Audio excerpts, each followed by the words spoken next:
everyone. Let me see what's going on here.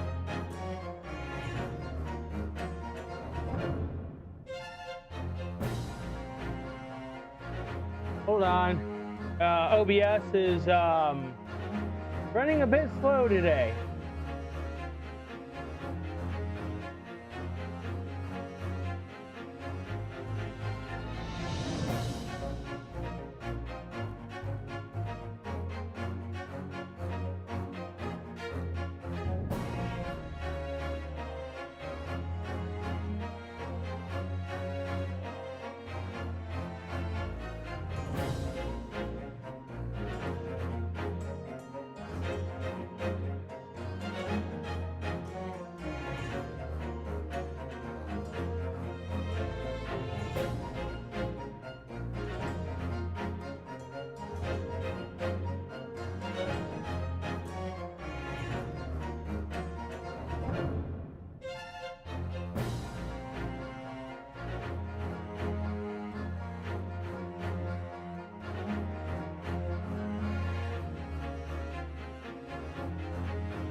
Can I be heard now?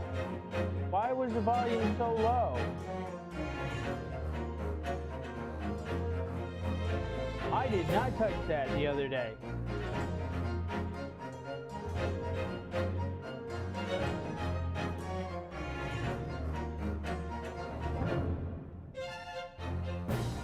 Microphone not plugged in? The microphone is certainly plugged in.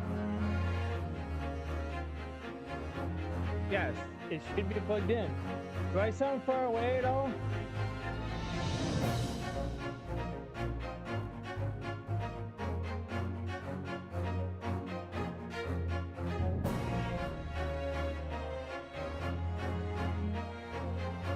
Do I sound far away at all or anything like that?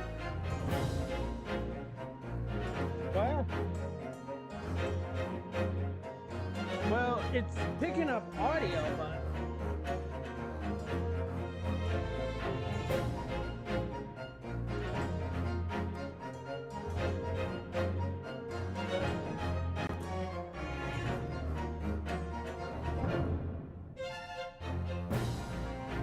but it seems to act funny.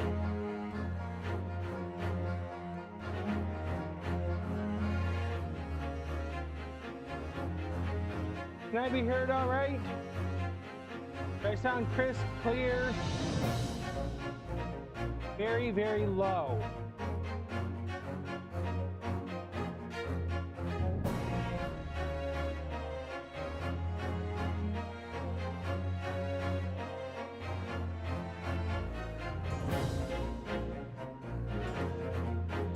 This?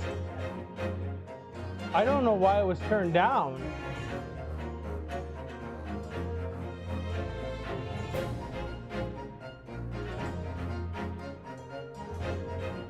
Hello? Can anyone hear me?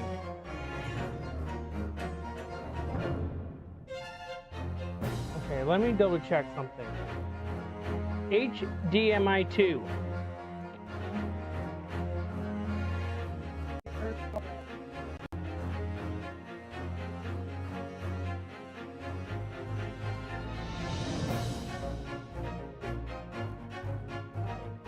Yeah, well,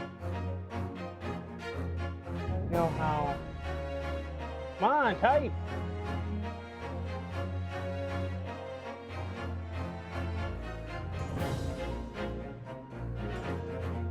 You kidding me?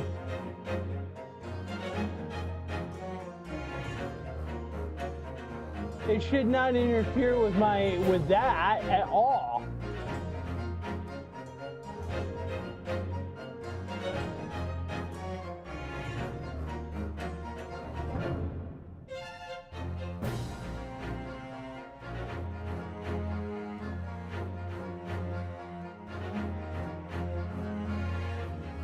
Yeah.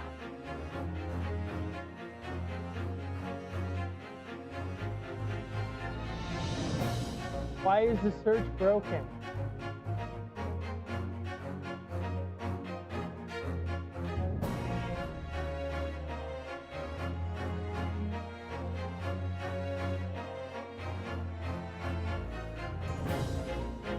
I can't type a damn thing in that.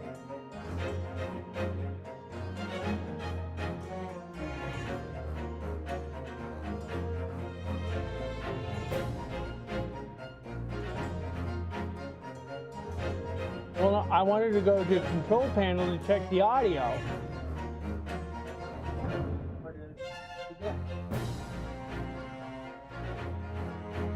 Keyboard is plugged in.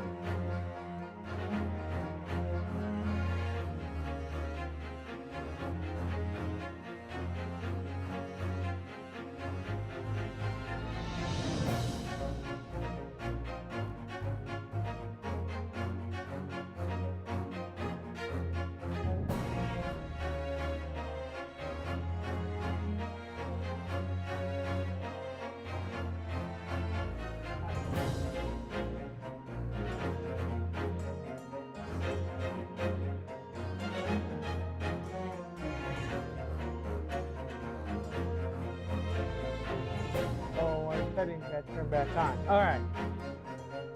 Hello, Phoenix. HDMI 1. By 5.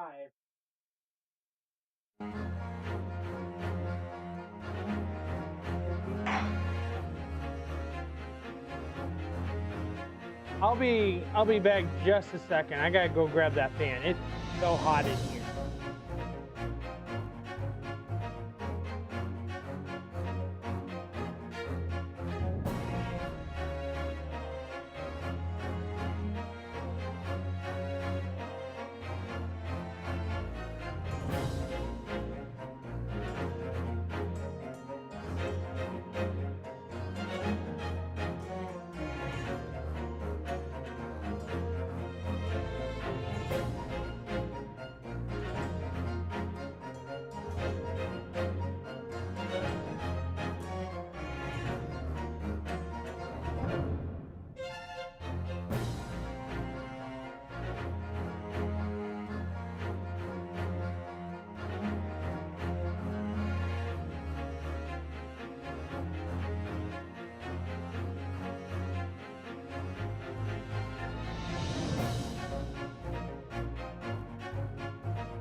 All right.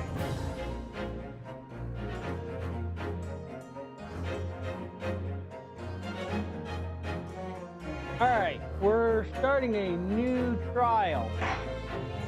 Well, actually, a new case.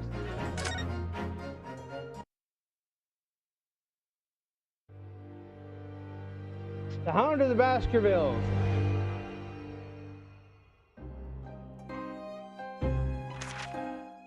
It's coming! Sholmes's cry pierced Well, through Phoenix, the the thick wall humidity of in fog here is around killer us. here. Wisps of vapor flowed over the pistol as I cocked it, and I waited, breathlessly, in the stillness.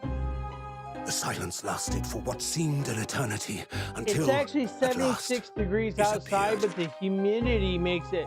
Yeah, From so the Di shadows of the says cloud, 85 here. an enormous But that beast affects sprang the out upon humidity us. in here. With us being A inside hound it was, and no but not AC, such a hound as any mortal has ever seen. there's a humidity Its eyes outside. glowed with a smoldering glare. The whole of its ox-sized body It was turns- outlined in white-hot Yeah, well, it flames. turns Its rumbling in pant here. and hideous howl, so terrified was I that I began to tremble with fear.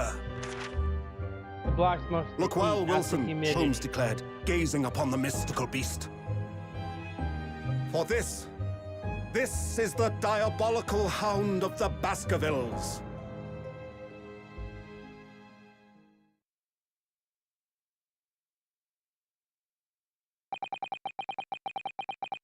Our first 2 months in London passed by in a flash.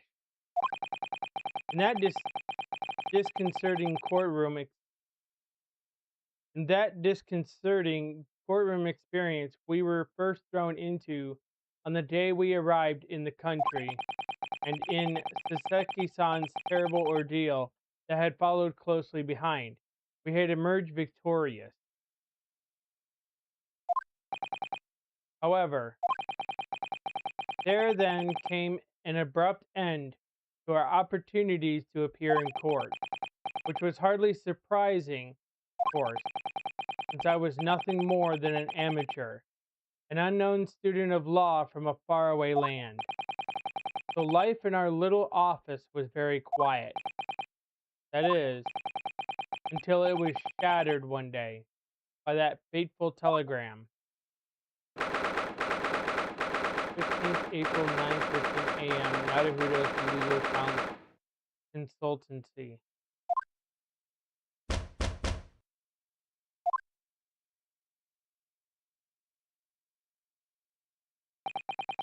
That morning, I was awoken by the unreserved knocking on the door by the telegram boy. But after he'd gone, Sasato-san's behavior became very obviously strange.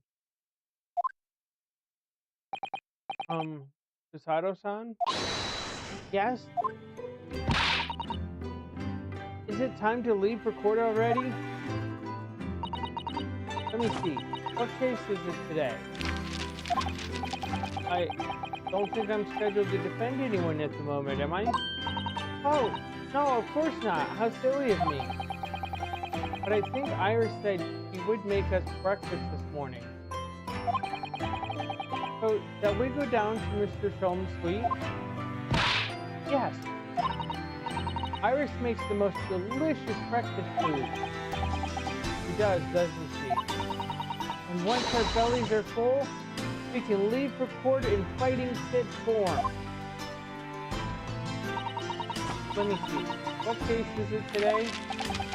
Here we go again.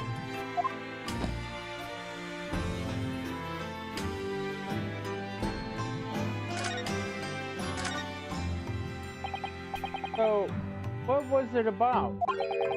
The telegram that was delivered this morning, I mean. Oh, a telegram? I don't know what you're talking about.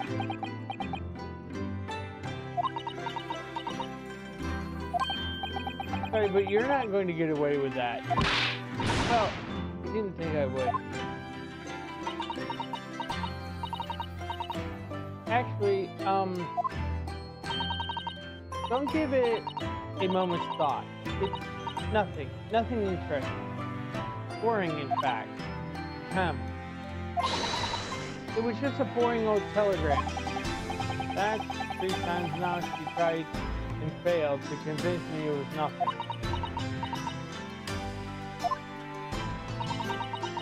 I promise that I'll tell you about it at some point. Alright, I understand.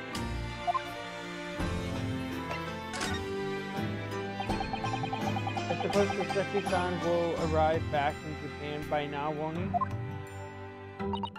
Yes, I should think so. He left immediately after that terrible ordeal, which would mean he should have completed the voyage already, or be just a few days away. A fortnight ago, we had that very long telegram from him. You remember? Complaining of seasickness? But by and large, it seems the voyage has been going well. Something wrong now to Huda-san?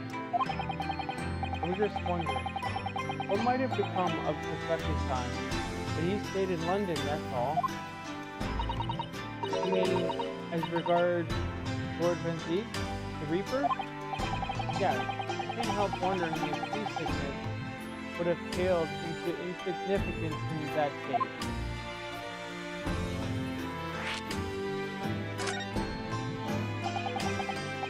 What is it they say? That no one who stands in the dock can be saved from the Reaper, right? Like, the way that nightmarish trial ended on the very day we arrived in London.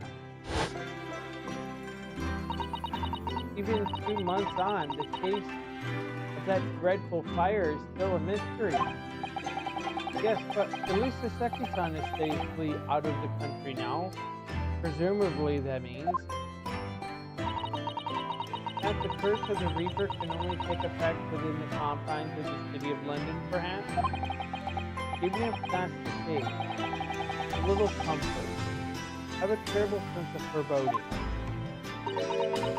The legend of the Reaper is to be believed. It would mean he wields a sword of justice himself. And to think of it, I wonder what he's been up to. Surely, not wielding that sword against more acquitted defendants. No, I don't think so. Apparently, Lord of Inzigs hasn't appeared in court once since our last encounter. Oh? Yes, since Soseki-san's trial. He's withdrawn from judicial service since then, you see. Really? Like before. He wasn't seen in court at all for several years. So it's just been me who's been to face him in his recent case of trials then. Just my luck. I wonder if luck doesn't come in. Sorry? What was that? Oh, nothing. Never mind.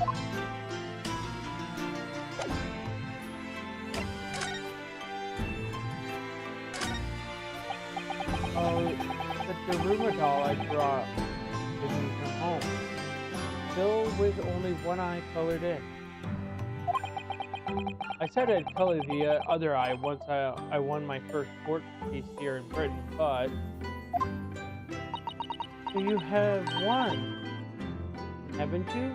Twice in fact. And I feel as though I'm still lacking as a lawyer. I'll tell you what, why don't you color the other eye in what you think of a proper, fully fledged lawyer? If you insist.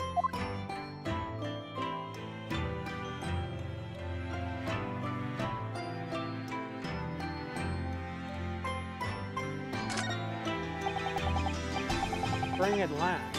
The weather is warmer now. But I love the smell of the fire and the steam rising from the kettle. Oh, would you like some tea not over this time? Thank you, Sasato-san. But I'm alright now. The green tea Sasato-san makes me from time to time, Naris's unique herbal infusion, a place of paradise for a true tea lover. Green tea is such a wonderful accompaniment to British tea cake, don't you think? So this is the tea set that Sasato-san brought with her from Japan. Let's hope she hasn't noticed me slipping sugar and milk into my cup. It makes it just so bitter. Tea is a drink to be enjoyed, Naruto-san. You really don't have to force yourself to drink it. I don't like to see you screw up your face, though.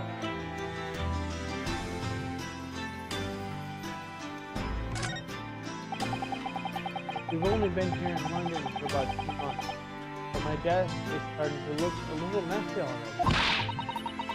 You could tidy up once in a while. Sato-san, I always say, making a mess is a small sacrifice to pay for being able to further your studies.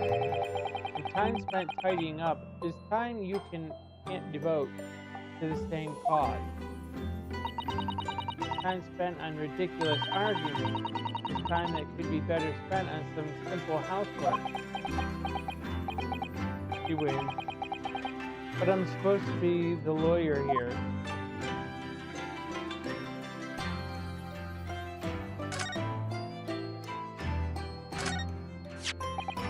Ah, this must be the telegram. Ah! No, you mustn't look at that. Not under any circumstances. Alright, I won't. I'm sorry, not over the phone, but you can be very mischievous at times. put the telegram away if you don't want people looking at it.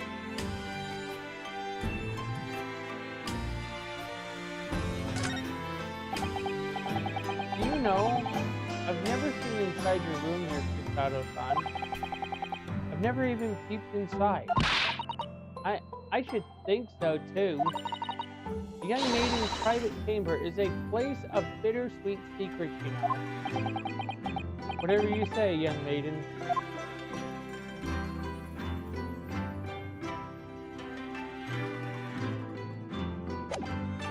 Alright, so...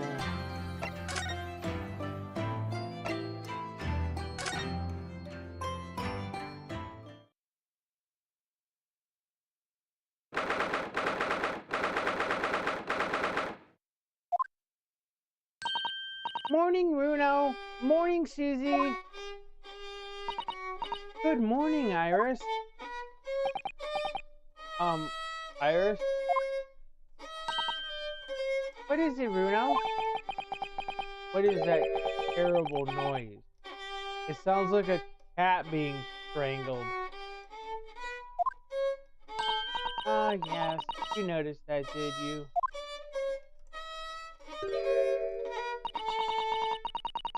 Curly isn't in the best form this morning, is he?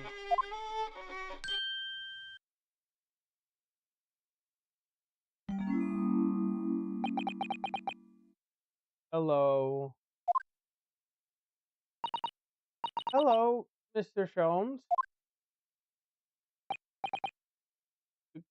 Good morning. A good morning. Chai, perhaps? Has something happened, Mr. Sholmes? You look miserable, and the way you were playing the violin before? Huh. My analytical mind is dead. Music is dead. The world is dead. Damn this blanched existence! That's all it is, my dear fellow. Nothing of consequence. I'm afraid I don't understand. Well, Iris, isn't it time we some dry toast and a bit coffee for me? If it's not much trouble. Mao.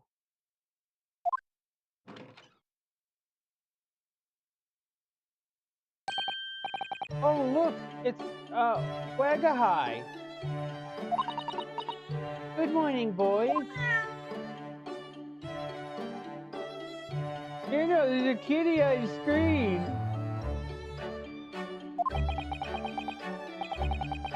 That must be some sort of tiny door for cats to use.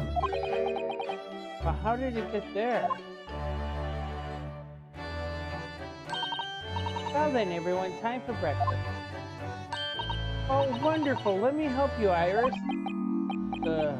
It would indeed be a fine day to die. I knew something was different. Something's missing from Mr. Stone's death.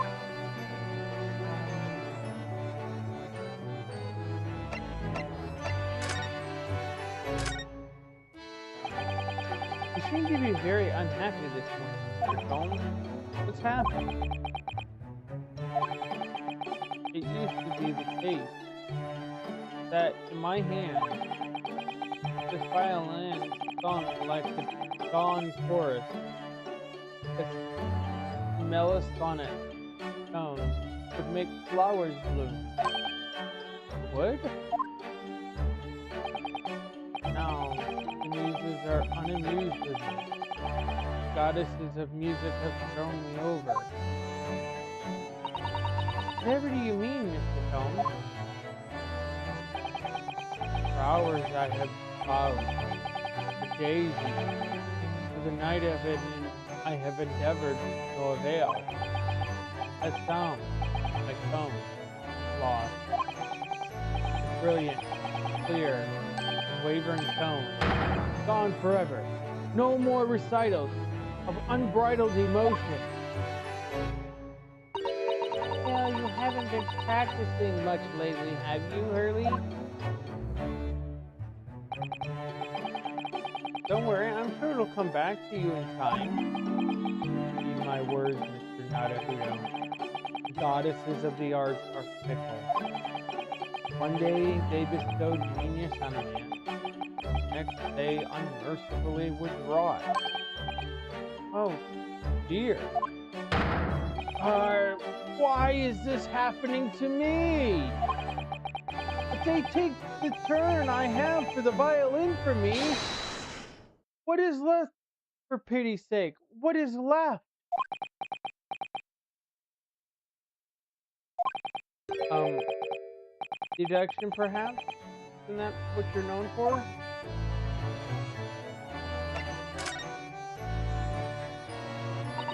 Mr. Sholmes, I don't like to pry, but your desk looks rather empty today. Ah, well done. Otto, your observational skills do you credit. Oh no, Mr. Sholmes. They pale into insignificance when compared to yours. You'd struggle not to notice, wouldn't you?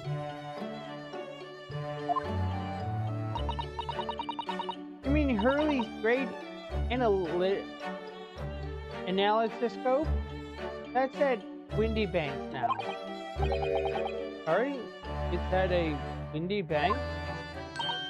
No, Windy Bank, the pawnbrokery. Pawn? What? I mean, you pawned that enormous machine of yours? It has some considerable value, you see. Quite undeserving.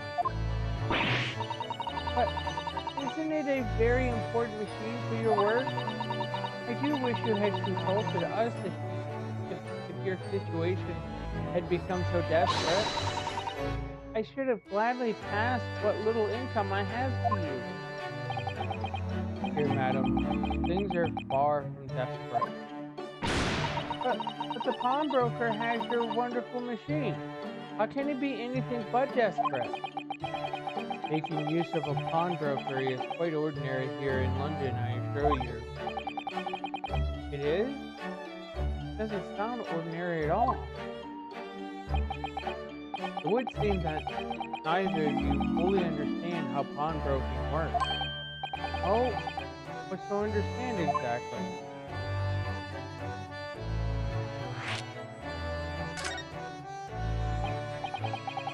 What did you mean when you said we didn't fully understand how pawnbroking works? To the people of London, pawnbrokeries are akin to banks. Banks? On Mondays, merchants relinquish their finest jackets and trappings to their pawnbroker of choice. The money they receive in return, they're able to trade happily through the week. And then on Saturdays, they go to recover their things using the money they've earned. I had no idea. This has been a fascinating lesson for us. Everyone does it, you see, especially people in inner London. And should they have money to spare, they would purchase another fine jacket. Not to wear, obviously, but to pawn, should the need arise. Oh, how ingenious. It's not really that ingenious because in order to get the stuff back, you have to pay more money than what they gave it to you for. So whenever we have something that's getting in the way, we leave it at Windy Banks, you see. Pawnbrokery can be thought of as an extremely secure vault. Who would have thought that even pawnbrokers are different here in Great Britain? Of course, you have to watch Hurley with it. Sometimes he pawns things he really shouldn't. Don't you, Hurley?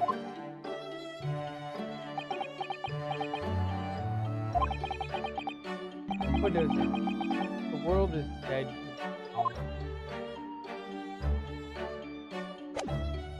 right. So let's take a look at everything. The fire is burning comfortably, and it's great again today. It's a very different feeling to a Japanese hibachi somehow. Oh, look at the photographic print of a lady displayed on the mantelpiece. Could it be? Yes, it must be. It's the woman. Oh, how exciting. The woman? Who are we talking about? Is that supposed to mean something to me? The woman awarded.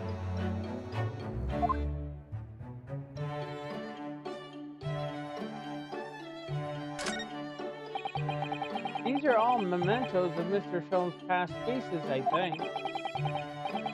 If he'd been involved in many cases, I wonder if the beefsteak from the carnival would be on display here.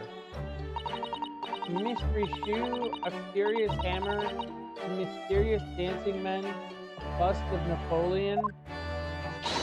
Ah, what an entrancing collection! Looks like an untidy assortment of junk to me, rather like what's on my own shelf. Well, you really ought to learn to keep your things in order, Mr. Naruhodo. No, no favoritism there at all.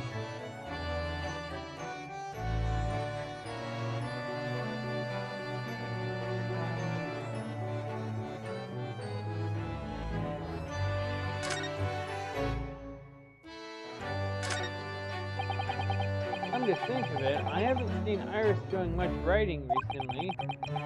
There's paper already set up in the typewriter. Look, as if she's about to start. That reminds me, when I mentioned that Iris was in the process of writing a full-fledged novel, Mr. Natsume was most impressed. Ah yes, Mr. Natsume. That's what I'll be doing too once I'm back in Japan, he said, through tightly clenched fists and teeth.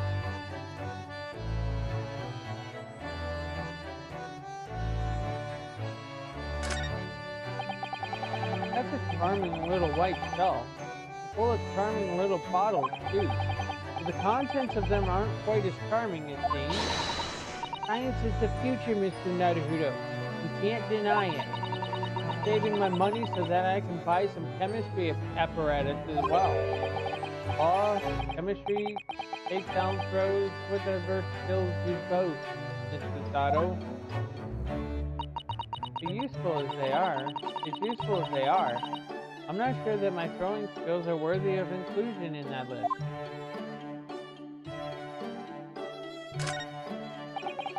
Iris' beautiful tea set is there on the table as usual. A cup of one of her special herbal blends always helps me to relax when I'm feeling the strain. The English pastime of tea has many similarities with our own tea ceremony customs, don't you think? It's the idea of hospitality behind it. That's the essence of tea. Right, I think I get it, but I don't know.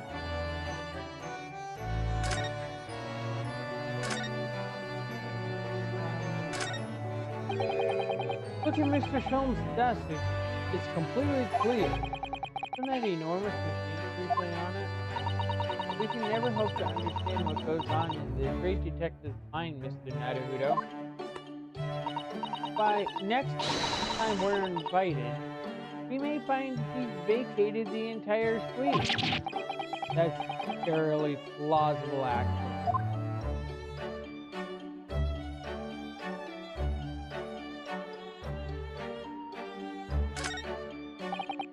There's all sorts on these shelves. Chemistry apparatus, books, papers, and lots of things I've never seen before. It's all heaped up so high. I can't help feeling that the whole lot is going to topple at any moment. Oh, it's such a charmingly untidy collection of paraphernalia, isn't it? It just looks messy to me, like my desk. But you, Mr. Naruhodo, must learn to tidy up after yourself. No favoritism there, then.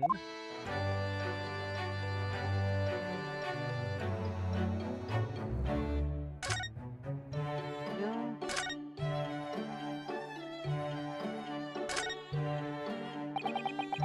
Mr. Natsume's cat seems to have settled in to his new homeland. Oh yes, and I've become very attached to little Waggy. It would appear his previous owner had completely forgotten to him. Cats are unclean creatures. Their mews as empty as the heart of the music. If Mr. Natsume had no intention of taking Waggy back to Japan, I wonder why he kept him in the first place. I expect he would have taken him if he could. But pets are strictly forbidden aboard steamships in our experience. And for good reason. Terrible things can happen if the rules of passage are not obeyed. Well, I don't mind, because Waggy is adorable. Yes, he really is. Oh yes, what about the door? I don't remember seeing that tiny thing in the main door before. Where did that come from? Oh, you noticed? You are observing, Bruno. Look, I use this. It's my latest invention. What is that? I call it the cat Flap-O-Mat. God, a machine for making doors just for cats? That's right, it can make a cat flap for a little furry friend like Waggy in seconds. And it can do it in any door at all, no matter what it's made of. Very powerful. Wouldn't it have been quicker to just make the cat flap, rather than making a machine to make the cat flap? Well, yes, maybe, but now I can make cat flaps anywhere I like. I think her way is actually much smarter. Oh, I think it's wonderful. You must make one for us in the door of our office upstairs, Iris. She really knows how to come up with unconventional inventions, this girl.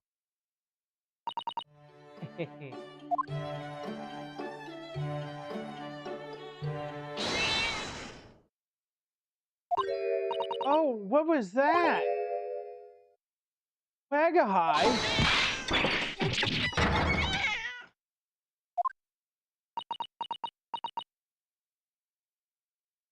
Did Chilms just walk on his tail? What was that? Oh no! Wagahai's tangled up in your violin. I think he thinks it's a toy. No! What's he doing to it? Oh dear, Mr. Stone's precious violin. Why should I care? What?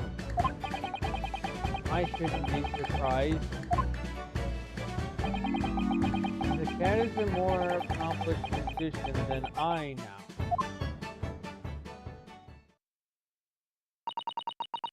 Mr. Stones really is in poor spirits, isn't he?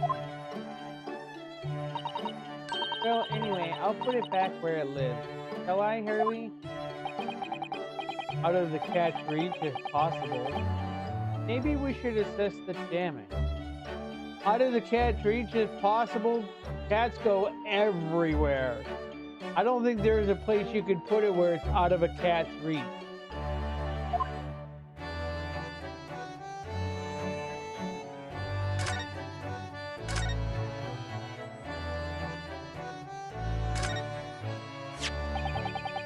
So this is the violin, is it? This is Stradivarius, one of the finest violins made by the renowned Italian luthier, Antonio Stradivari. Oh, I see. Doesn't really look like anything special to me. I happened upon it covered in dust, languishing in a pawn shop down a nondescript back alley. The broker had no idea of its value, so I was able to purchase it for a mere 55 shillings. How honorable of you. And until today, it has been my faithful companion in every great Paganini-inspired performance I have made. I ask you, is there reason to live in a world devoid of music? Tolerate this blanched existence? No! There is none.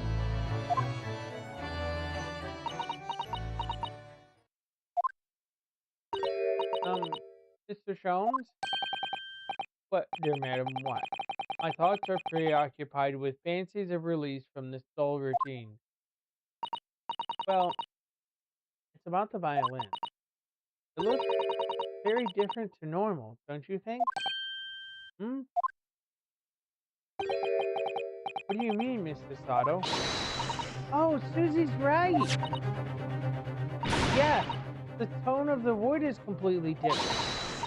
And that's not all. I'm sure there was no crack here before. Wait, it's not even the right size, is it? What's this?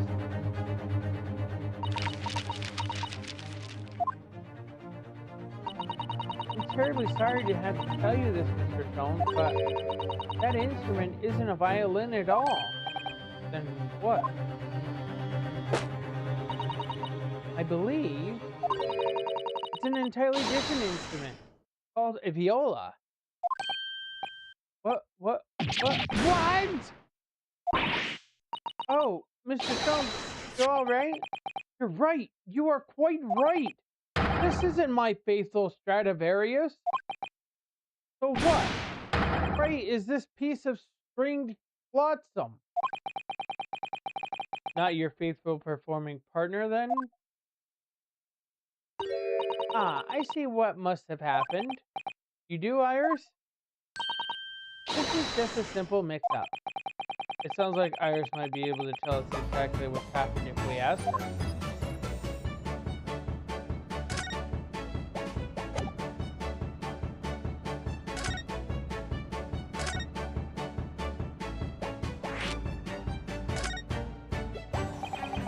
What do you mean by a mix-up, Iris?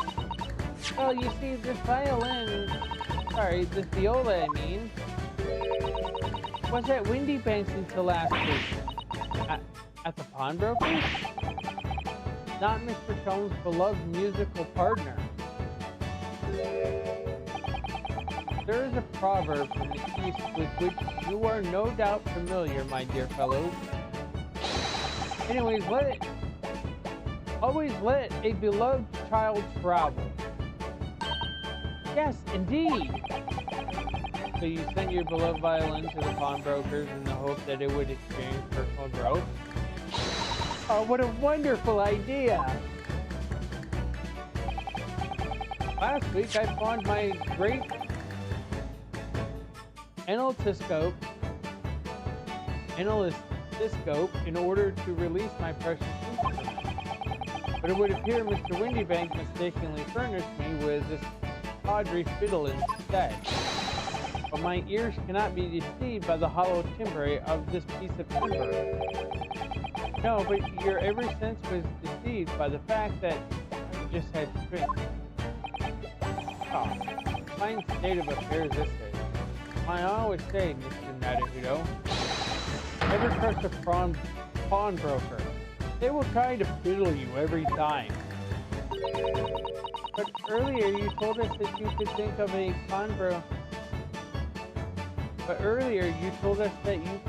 a pawnbrokery as an extremely secure vault.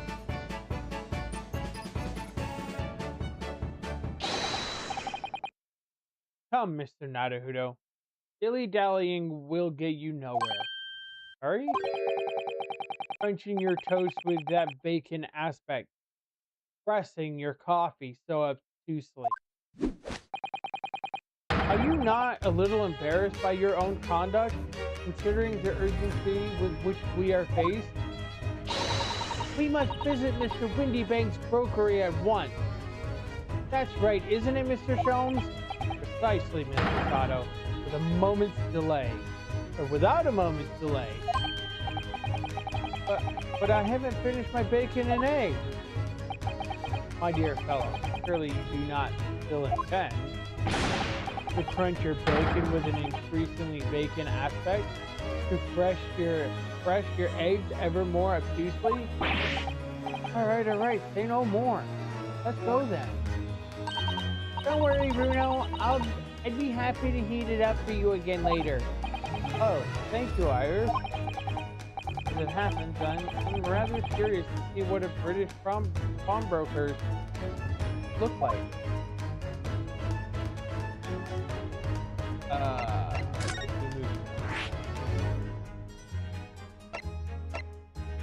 Well, this is first, so let's do that.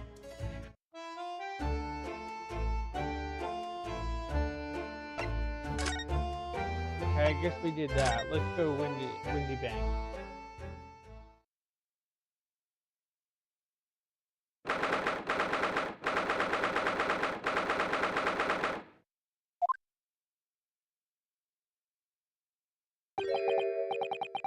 So this is a British pawnbrokery. Oh my, there are all sorts of tools and contraptions in here that I've never laid eyes on before. Sato-san, that spark of wonder in your eyes. You can't wait to scour the shelves, can you? I get the impression you enjoy places like this. Oh yes, I don't know why, but seeing such a lot of things I don't understand is a real thrill for me. My dear fellow, let us not forget why we are here. Oh, Mr. Sholmes. We are calling him on matters of business, not pleasure. And clearly Mr. Sholmes means business, judging from the spark of fury in his eyes. Ah, Mr. Sholmes, sir, welcome back. Did you hear that brazen welcome? Well, yes, we are potential customers after all. We are disgruntled customers, Mr. Nadahudo. Time to inform Mr. Windybank of our hire. Come, the fight is afoot.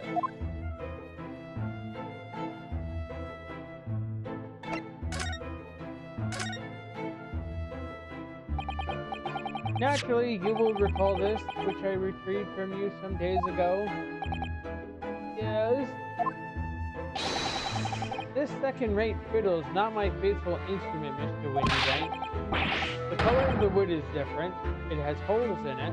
It's not even the same size. A wonderful summary of our observations, Mr. Sholmes.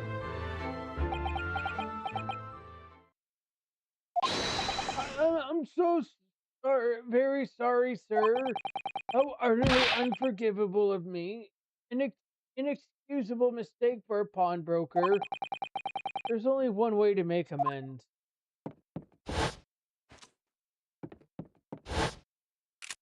I shall have to take my own life.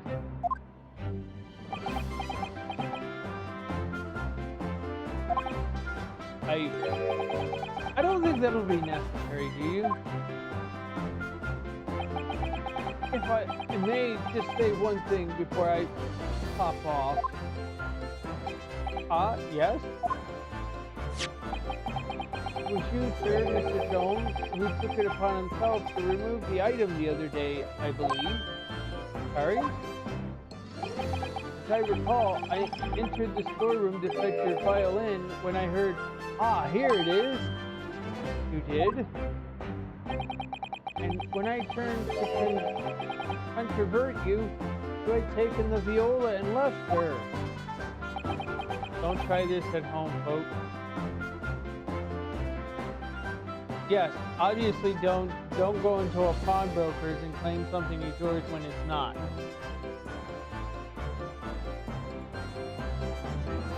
Is that what you meant?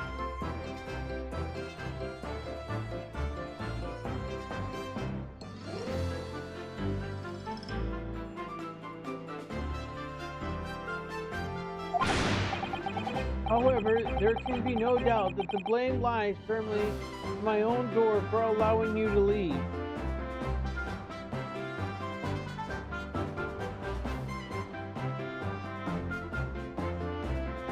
Well, no, you wouldn't be telling people not to try that at home. No, that is completely the wrong thing to tell somebody. No, I shall not grumble or grouse any longer. May this guilt die with me. No, no, no, stop, my dear fellow. The fault is mine.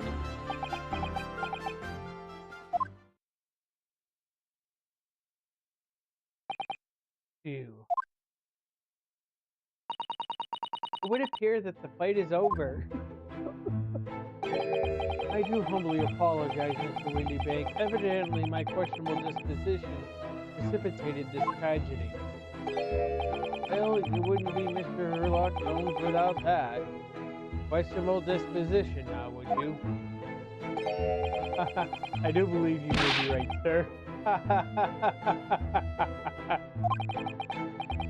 Either laugh or cry, I suppose. You are, it must be said, one of my more challenging customers. I needn't remind you of the peculiar collection of items I've brought through my door in the past. Oh, peculiar items. The extreme, for example, unpublished manuscript of an anonymous work. Novels of Sherlock Holmes or some such. Oh my, a new full-fledged novel? And unpublished? A story I have yet to read, miss, you mean? Oh, forgive me! Wait, before you die, you must tell me more.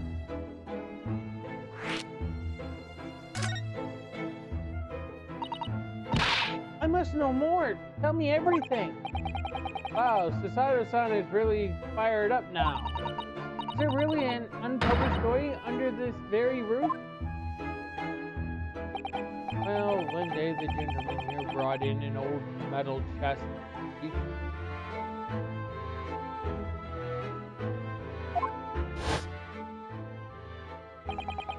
I shouldn't like to entrust this character. I should like to entrust this to you careful a while, Mr. Windybank. For a chest like that, 1 shilling, sir. Not a farthing more. It houses something of very great value in it. The latest manuscript recounting the adventures of one Mr. Sherlock Holmes. I beg your pardon? A manuscript? You wish to deposit a manuscript? Indeed I do, for I am confident it will be quite safe here. And that was that. As such, Mr. Sholmes' latest tale of otherworldly mysteries lies dormant in my storeroom. Mr. Sholmes, is that really true?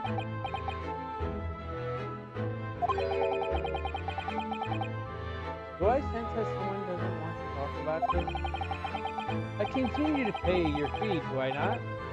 Then kindly continue to store my belongings securely. Of course. You're safe and sound with me, I assure you, on my life.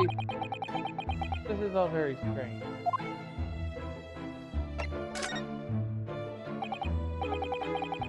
I wonder, could I ask you something?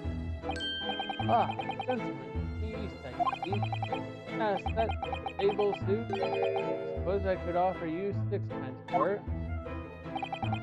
Without wishing to offend, the tone is somewhat dull. Sorry? Aha! But for your splendid attire, ma'am, 5 guineas, no less.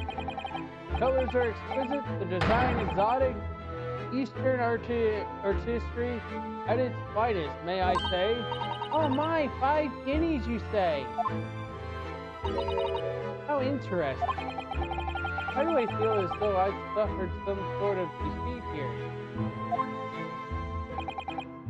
Actually, I was hoping to ask you about your business. I've heard it said that pawnbrokeries are used rather like banks here in London. Yes, sir, indeed. Many of my customers utilize the establishment as you described, and appraise their items and offer them a proportionate loan in 2 months of secured stowaway. Of stowage. If in that time they repay the original sum to me plus the agreed interest, their items are happily returned. But what happens if they don't pay you the money? And the items are offered for sale in my shop. You can see on the shelves behind you. So you never sell items before the 2 months has passed then? That's right. That's right. Which means some considerable responsibility rests on my shoulders. Should a customer's precious belongings be lost, the only recompense is for me to end it all. The very idea, Mr. Windybank, the very idea, Mr. Windybank, is an absurdity. One should never talk of one's demise so casually. Said the man who said he wanted to end it all because his violin didn't play the music the same way as it should have. Says the man who was telling us all it was a good day to die only this morning.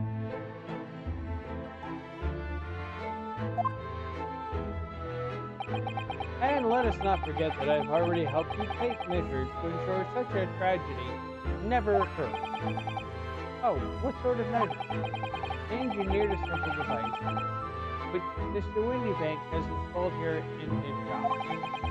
I call it the red-handed recorder. Is that not so, Mr. Windybank? Ah. What was that deep sigh about?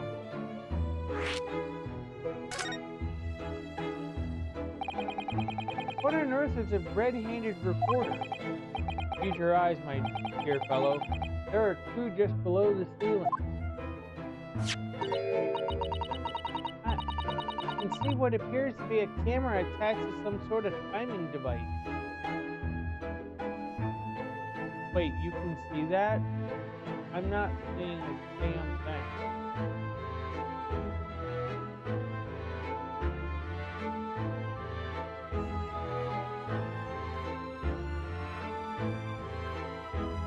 Yeah, I don't see it at all. No, is anyone else seeing it? I mean, like, where's Mr. Waldo or whoever he is? Find Simple Simon, I guess. Yeah, I'm not seeing it. Very astute. It is indeed a camera, furnished with some 100 pieces of celluloid film. And every 30 minutes precisely, the camera automatically records the appearance of the shop. Here, I have an example I can show you.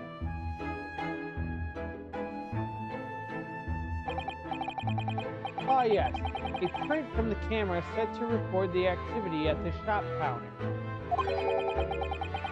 I developed a special type of film so sensitive it produces a crystal clear image even in darkness. Really? That's extraordinary. Yes, you can clearly see the counter and the door behind it. Look.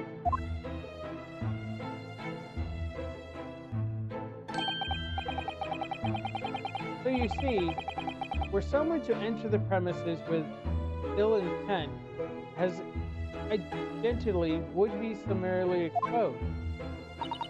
But did you not say that the photographic prints were taken at 30-minute intervals? Indeed, as you say, my dear madam. Then what if the incident were to occur in between times? One could only say that would be a cruel twist of fate. must confess, your devices have been giving me some cause for distress. I beg your pardon, Mr. Windybank. Surely they are anything but distressing. Reassuring is the word. Toss films. You most graciously placed not one, but two cameras in my shop, after all. I must pay for nigh on 100 utterly useless prints every single day. I'm afraid the cost of the film will break me before I'm very much older.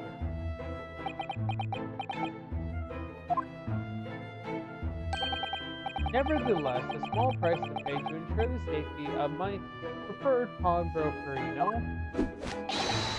My dear fellow, we verge on an age where safety and security come at a price. Oh, heaven help us!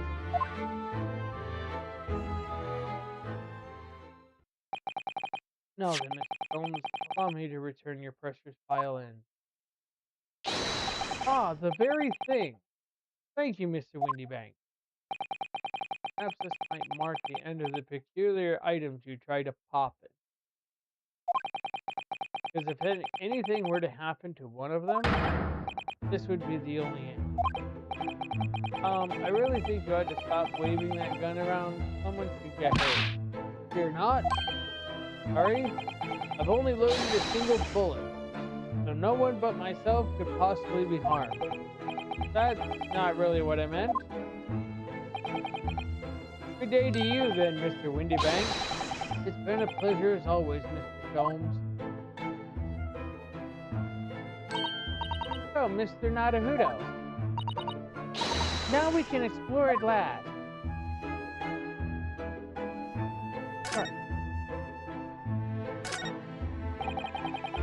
I've investigated thoroughly, but I can't find anything out of place.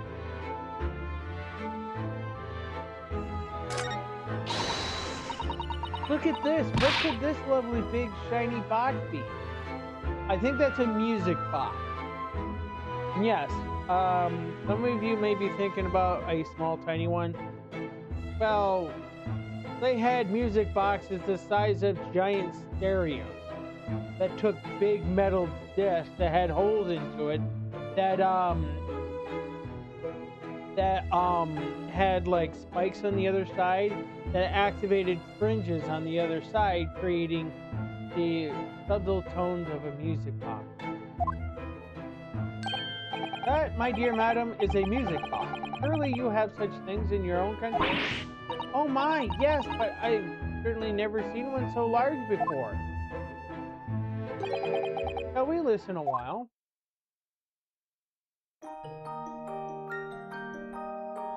Yeah, I think that model is where you wound up. Ah, what a sublime sound. It's like the music of angels. I've never heard anything like it before in my life. This particular specimen is of the large variety, commonly found in public houses and restaurants. There is a metal disc inside on which the notes to be played are recorded. Simply by replacing the disc with another, any music you care to imagine can be played. My goodness, what a simply delightful machine! Indeed. So, their popularity has waned recently with the development of the gramophone, of course. So the gramophone actually uses a cylindrical record, which you place the gramophone right onto it like you would a flat disc, pinned onto it. It's got a needle that comes down onto it, and the cylinder spins. It's one of Edison's designs. Um, and it would play music through a big gramophone. That's why it's called a gramophone. Ah, science and technology advanced at such an overwhelming pace.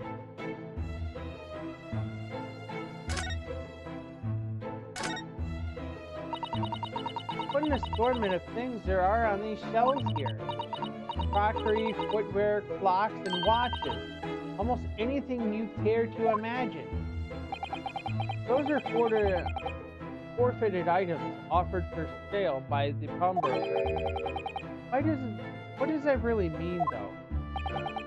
When you pawn or colloquially pop an item, the broker loans money against its worth. He stores the item for an agreed period of time, after which the loan must be repaid. If not, he is free to display it in his shop for sale at the price of his choosing. Oh yeah, now you've explained it, I'm noticing little price tags on everything. Of course, simply by paying the agreed interest on the loan, one can extend the period of safekeeping. So you may pawn that black garb of yours without fear, my dear fellow. My treasured university uniform? Never. It embodies my student spirit.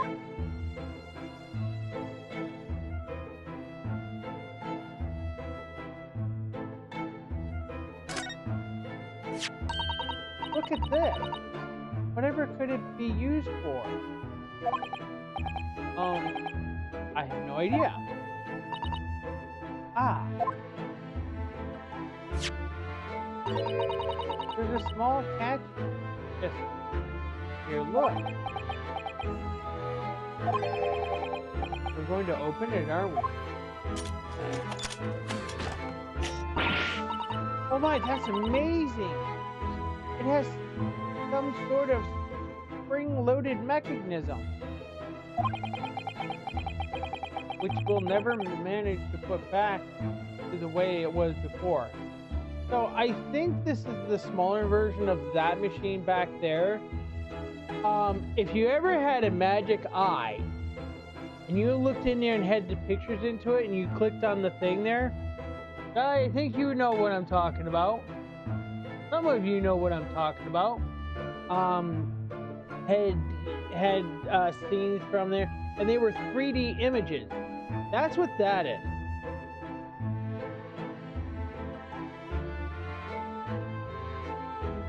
And how that worked is that you would have two different images, one for the left eye and one for the right eye, to create a 3D image. And that's kind of how the 3DS worked. And this thing worked amazingly on the 3DS. And I kind of wish I could have played it like that.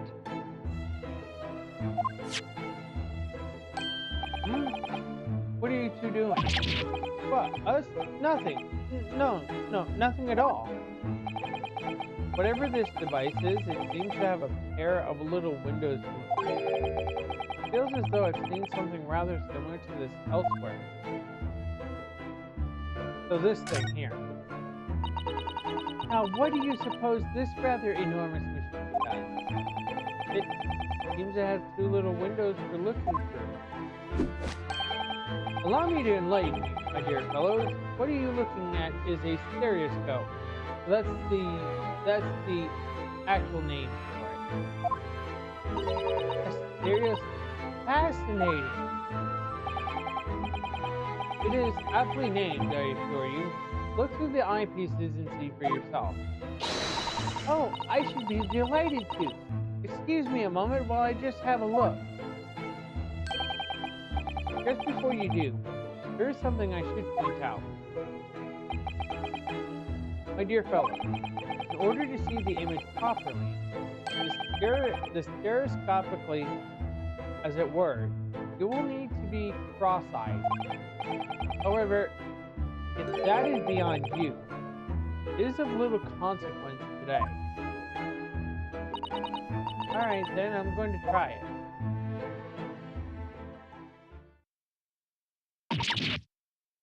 Ah! Mr. Naruhodo, you must see at once! Oh, alright then. Do I need to be cross-eyed? Look, I'm trying to look at my own nose. Like I'm trying to look at my own nose.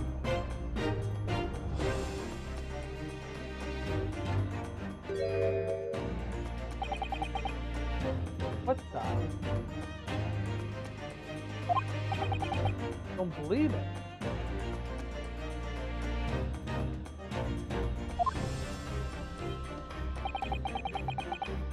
It's just a photographic print, but it seems like you could reach out and touch it. Yes, the sense of depth is startling, is it not? Stereoscopes are one of London's many fads. They're often found in little stalls in the park. People queue for hours to see them. Why are people meddling with such black magic? It is no magic, my dear madam. It is, well, far too complicated to explain at present. We shall save this lesson for another day. Oh,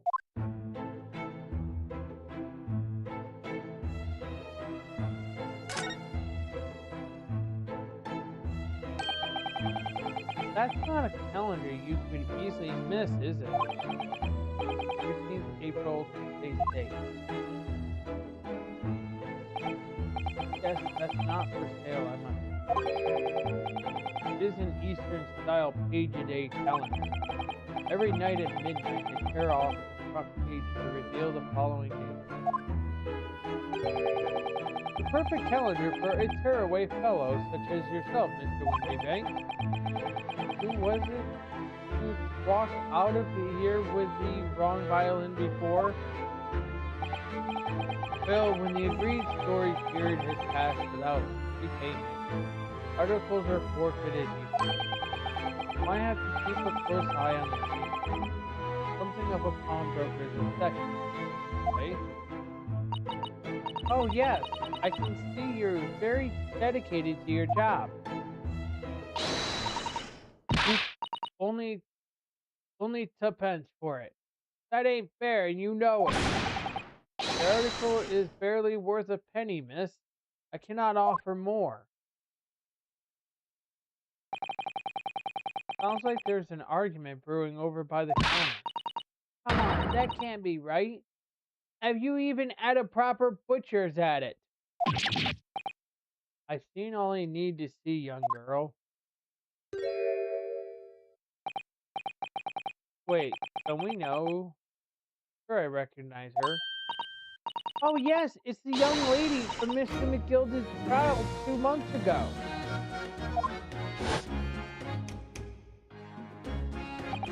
Her name is Gina Lestrade, my lord. She's a cancer, earns her crust among large crowds, relieving people of their purses. What's commonly called a pickpocket.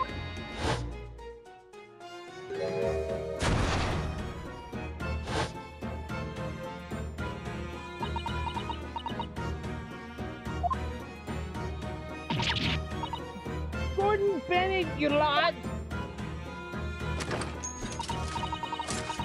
Hello, Miss Lestrade. I hope you've been well. Well, you remember me then, do ya? Well, I remember being completely surrounded by smoke, that's for sure. So, what are you doing in here? Down and out like the rest of us, nothing to eat. Come to pop that black weasel. Sorry, coat, have you? What is it about this black uniform that makes everyone comment on it? Ah, today, unless I'm much mistaken, you would be the young pickpocket who stole our experimental smoke grenade launcher. It's the show. So, you have something of value to pawn, do you? Allow me to see the article, and I shall negotiate with Mr. Windybank on your behalf. Pull the other one. I don't need no help from some stuck-up thief. Get out of my business. Go on, or I'll make trouble for ya. As you wish, Miss Lestrade. I will happily remove myself from your presence.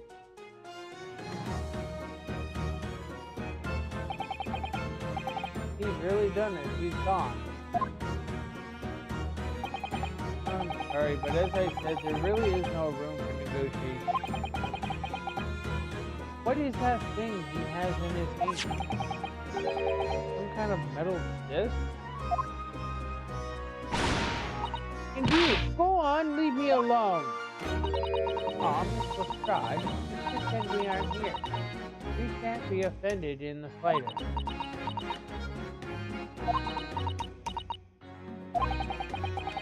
Sada-san can really stand her ground when she wants to. Whatever.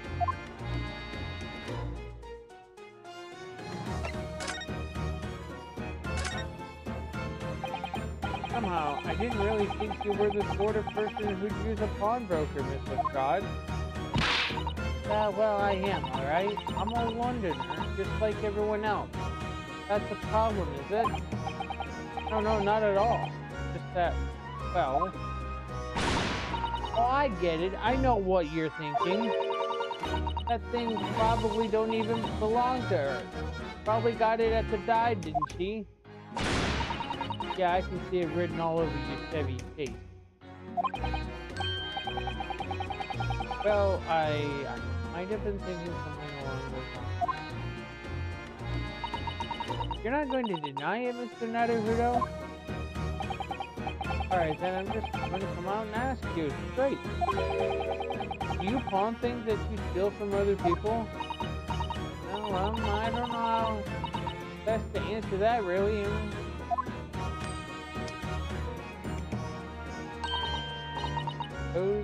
Sometimes. You're not going to deny it either, Miss Lestrade? But not this time, alright? I swear. That thing belongs to me. It's just that Mr. Windybank has told me. Perhaps we should see what he has to say about all this.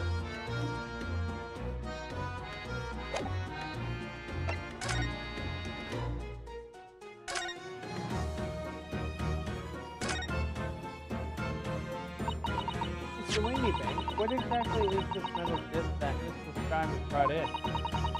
It seems to have hundreds of tiny little pumps on its surface. Ah, it's a music system, see? We're used inside a music box. A music box? What? You don't even know what a music box is? The Smooth Eastern lot ain't too savvy, eh? I know what a music box is. Never seen one of these discs before. Small protrusions on the middle disc encode the tune to be played by the music box. You simply insert the disc and put the machine going, and beautiful music.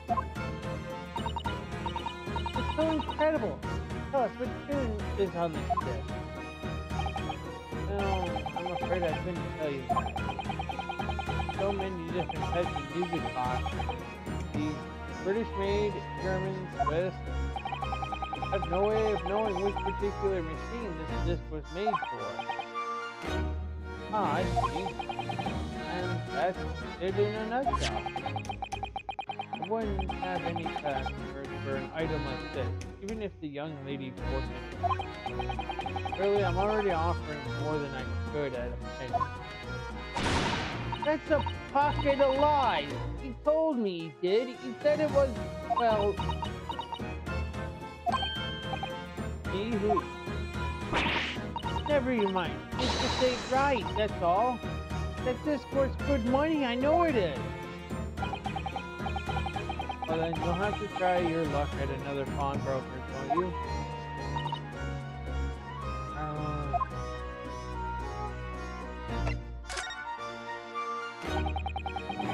Been in before, of course. Little tattered Himalayan. See, brought some dubious article or other with her every single time. I might. Dubious? What are you trying to say? I'm an honest customer, me. So, is there something dubious about that disc we brought in today? No, if only it were that simple. Sorry? What do you mean? What she actually brought in was a storage ticket. A storage ticket? So, Miss Lestrade has actually come to redeem an article for me today, is that right? Yeah, that's right. A girl like me has a lot of stuff what needs storage. Alright, yes, let's definitely do this. The article in question would have been forfeited at midnight tonight. But she gave me the ticket for it and repaid both the loan and the interest. I was obliged to return the article to her. But what was the article? Do tell us, Mr. Woodybank. The little scamp is wearing it. It's the overcoat that she renewed. Oh. What? What's wrong with that? It fits, don't it? I mean, it's mine, so of course it does. So, what about the disc? How does that come into all this? Ah, the disc is something else. New article to pawn if the girl and I can agree a price.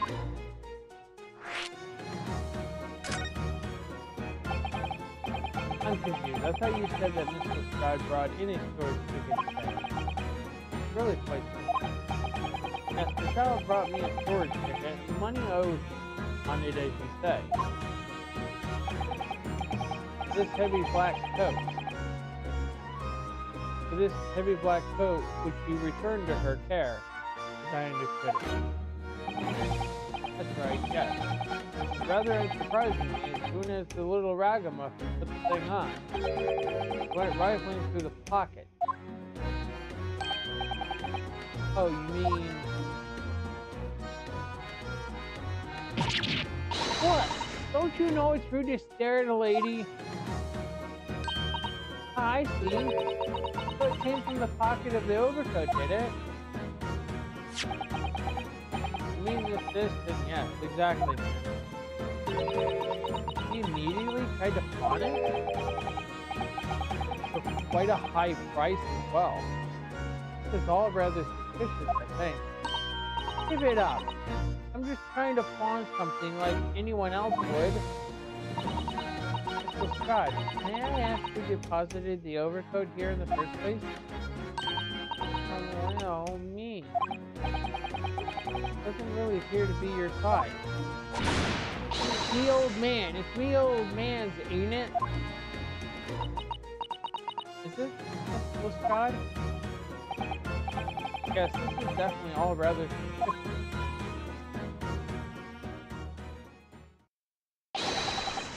Out of my way, please. Who's this picture postcard English gentleman?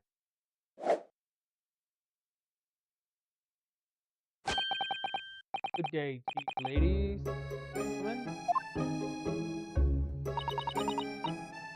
What's your problem, eh? There's no problem as long as you remove yourself. I've a matter to discuss with the proprietor.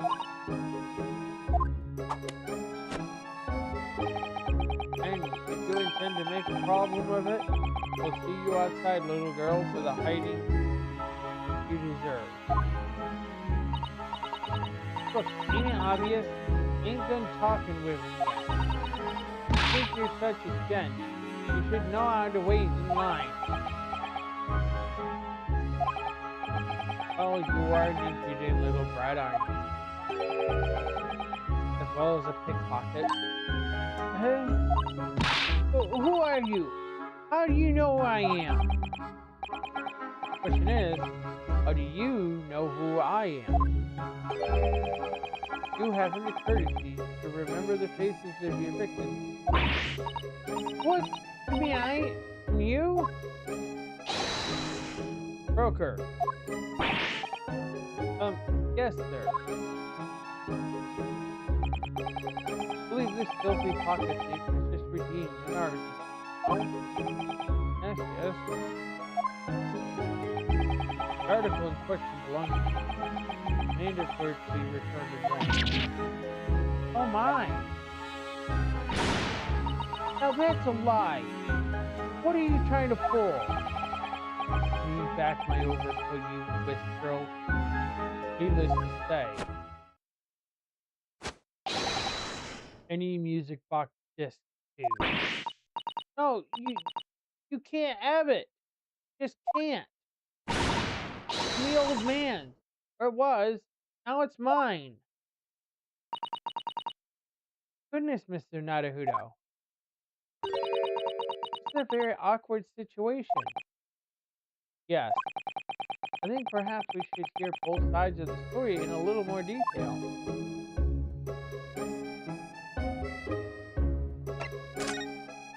Ah, Miss Lestrade, is what the gentleman is saying. What do you think? It's all lies, ain't it? Obviously. I swear on my life. I ain't never laid eyes on that dandy before. Let's hear it now, you little ragamuffin. You stole it, didn't you? That ticket you brought in here just now. No, I swear it. I swear to God. It was barely an hour ago. I was walking along the street minding my own business. And this little gutterling ran into me. I knew at once what had happened. Robbed yet again, I thought to myself, this wretched pickpocket. Yet again? Oh yeah, as you can see, I'm a man of impeccable style. This isn't the first time that I've been targeted by those back-bum scoundrels. Now then, relinquish my overcoat. Come along now, Miss Lestrade. Give the good gentleman his coat back. If you're going to cause trouble, she'll have no choice but to call the police. Hold on! Why does everyone think it's me? Just look at this candy cup. You think I'm the dodgy one? I'm sorry, but no one's going to believe me.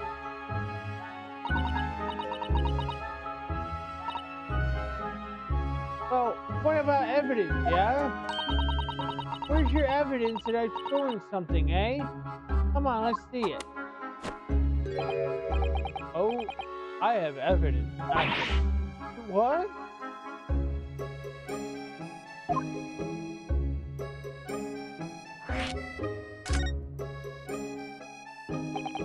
Evidence that the article Miss Lestrade redeemed actually belongs to this gentleman. Of course, we need only consult Mr. Windybank's ledger to know the truth. We'll be able to look up the name of the person who deposited the article in the first place. Yes, brilliant. I'm very sorry, but I'm afraid that won't be possible. Oh? I never ask questions. It's a strict policy. But why not? Well now, as you can imagine, some of my customers have circumstances to consider. Very many of them prefer to maintain their anonymity. Yes, I see. But then, how can you know if an article belongs to the person asking to redeem it? Oh, it's quite simple. Good sir. Might I trouble you for the watchword associated with the article in question? Of course, it's Professor. Yes, that's right. All the evidence we need. Gentleman is the rightful owner of the article, without doubt. A watchword? Interesting.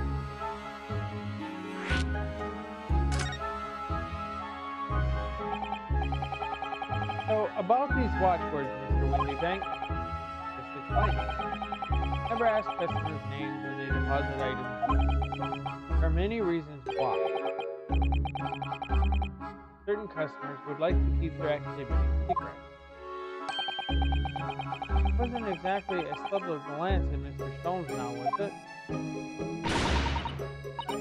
Trade detectives have no dark secrets. None at all. Yes, well, anyways, that's why I always ask for a watchword whenever I accept a new article. Anyways, it's like this secret combination of numbers used to unlock a vault. The data deposit, a description, and watchword uniquely identify each item. Of course, then I give the storage ticket to the customer. When someone comes to redeem something, I ask for the ticket and the watchword. And if that someone tells you the correct watchword, you return the article? Right, sir, yes. So, just as soon as the requestee fee is paid. And I have supplied you with the information you require already, but for the avoidance of doubt, the article in question is an overcoat deposited 2 months ago on the 15th of February. The watchword of Professor. All perfectly correct information, sir. Ow! Really, this is beyond a joke now. There's no further room for doubt.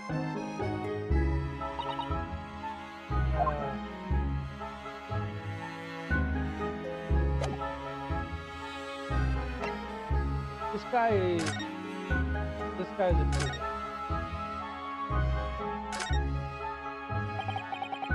Excuse me, but who are you? One would expect the inquirer to introduce himself first.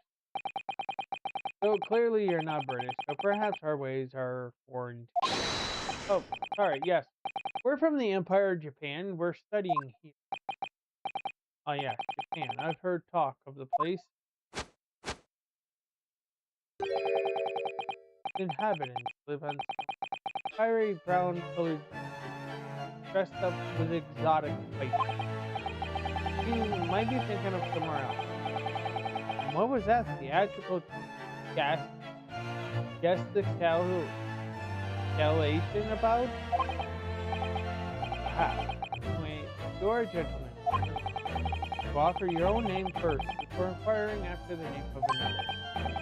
Of course, yes. I'm Venus speaking Naruhido, a lawyer. Well, a student of law, really. My name is Sasato Mikitoba. I am Mr. Naruhido's assistant. Hey. My name is Benedict. Yes, Edgar Benedict. Enchantee. He's so refined in how he holds himself and how he speaks, but that name is suspicious. Very suspicious. Now, matter at hand. My overcoat. Return it at once. Someone with the style to carry it off. Every move he makes, every breath he takes, I can't stand watching him. Oh shit! Ah, wow. She just made a police reference.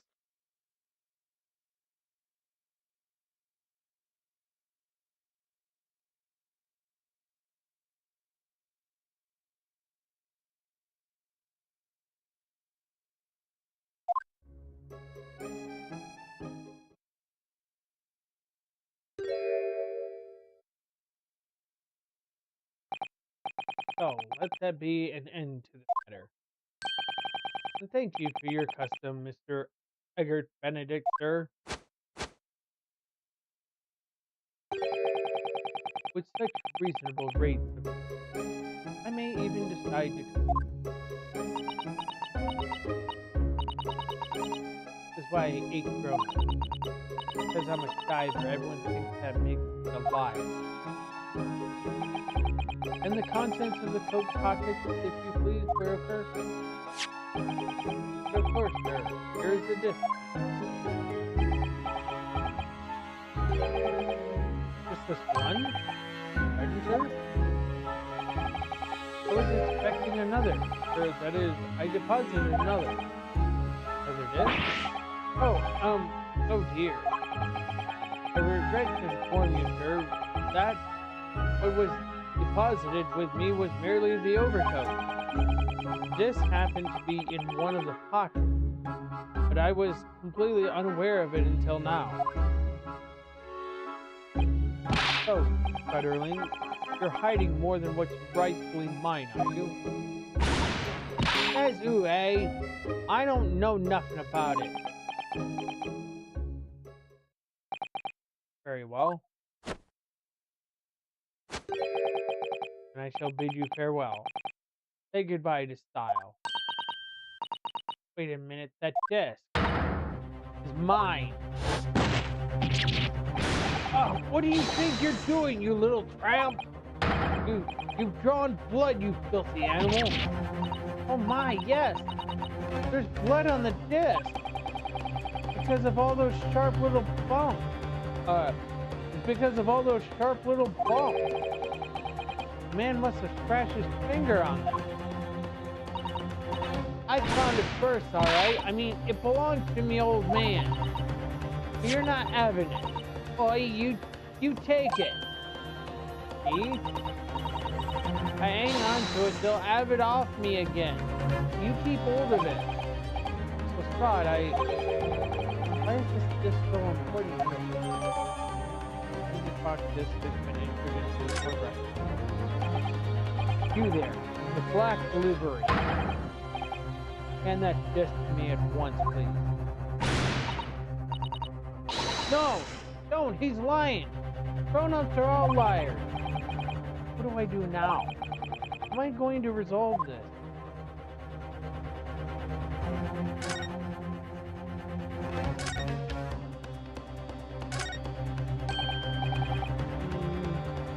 Mr. Sholmes?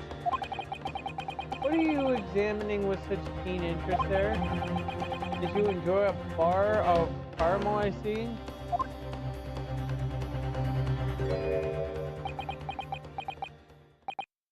So, you found me at last, Mr. Naruto. Sorry? After that young pickpocket set me on my way, I was forced to lurk in the shadows, truly ostracized, as the rest of you partook in the jovial atmosphere of fellowship. I had nothing to occupy my mind, but was too ashamed to let society see what my downfall had done to me. So, feigning mock interest, I pretended to examine the tedious trinkets in the desolate place, whilst, as you shrewdly observed, gnawing on the only friend I have left, the 7% solution of caramel. Right. Do you claim to understand the depth of my despair, Mr. Naruto? But how could you? I was so lonely, so desperately lonely. And why on earth didn't you rejoin the conversation? Things have gotten from bad to worse here, you know. Yes, I haven't heard much of your conversation. Or rather, my craving for human contact, my ears devoured every word that was uttered. You really were sad, weren't you? Poor Mr. Sholmes, I feel simply awful for you. It would seem my inferences are correct. Oh, surely you're not about to tell us that you solved the entire case once again. My dear madam, sometimes I wonder, were my genius for deductions to be commoditized? How much should I pawn it for? Seems Mr. Sholmes has had another of his flashes of inspiration. And who knows if it will help to resolve the situation between Miss Lestrade and the mysterious gentleman. What's the right thing to do here?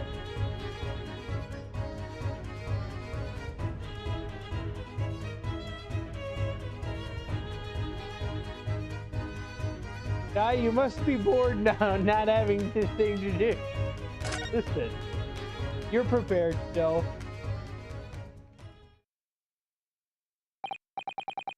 Well, Miss Lestrade, it would appear you find yourself in something of a predicament. Where's the blue blazes have you been, eh? Pardon? The lady's in trouble. A true gent's supposed to be there to help straight away, not out of here. Not an hour later. Harsh.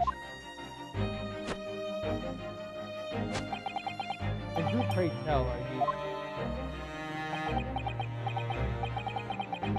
Mr. Eggert Benedict. Hello there? You've been here before, Phoenix? But I have 7 views on Twitch, so should we monitor that?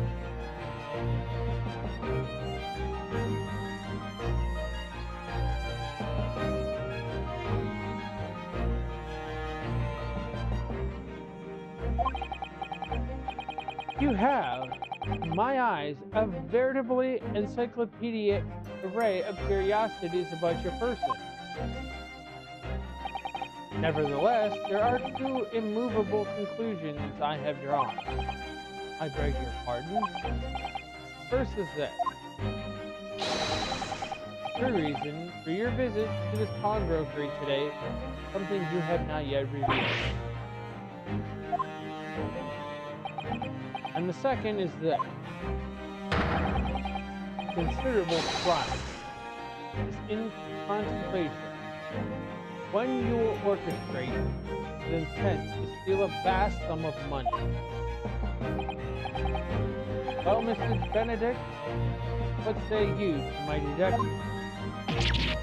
Ow! You're as white as a hard-boiled egg. It would seem that once again, Mr. Sholmes has made a flawless deduction. Who do you think you are, sir? Ah, yes, I heard. That is precisely the pained expression I was looking for.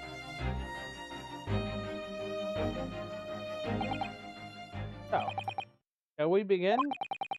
The time has come for yet another Sherlock Holmes Logic and Reasoning Spectacular.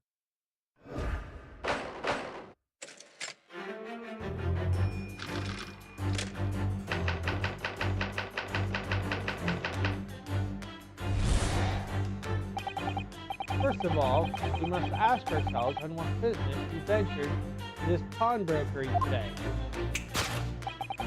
You claim to have followed this pickpocket here, having had the redemption ticket stolen from you on the street. That is most certainly a lie.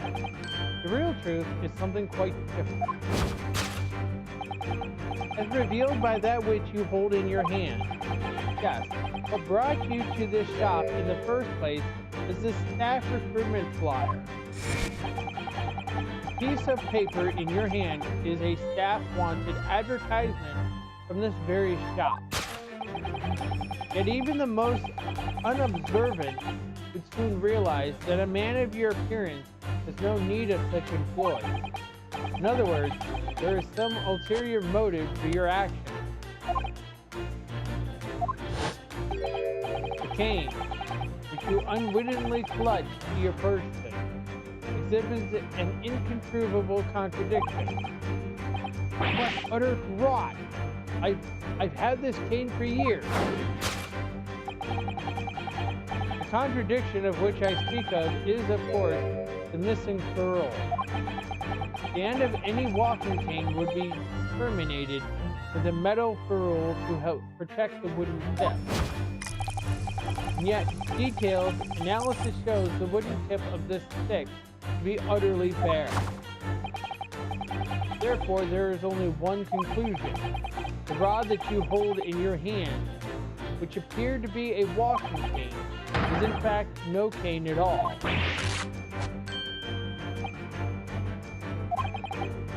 You recoil, sir. Is something wrong?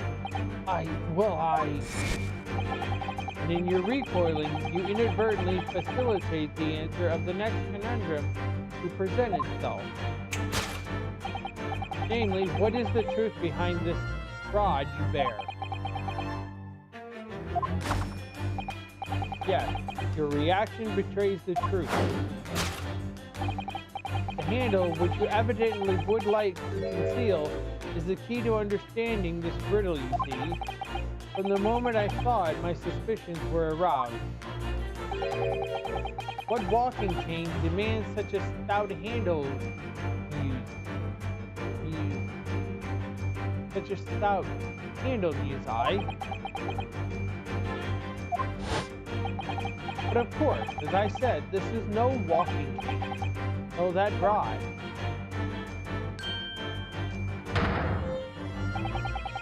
is the broken handle of a shovel. What? Are you insane? And now, having determined this undeniable truth, the conclusion is clear. Your true motive for coming here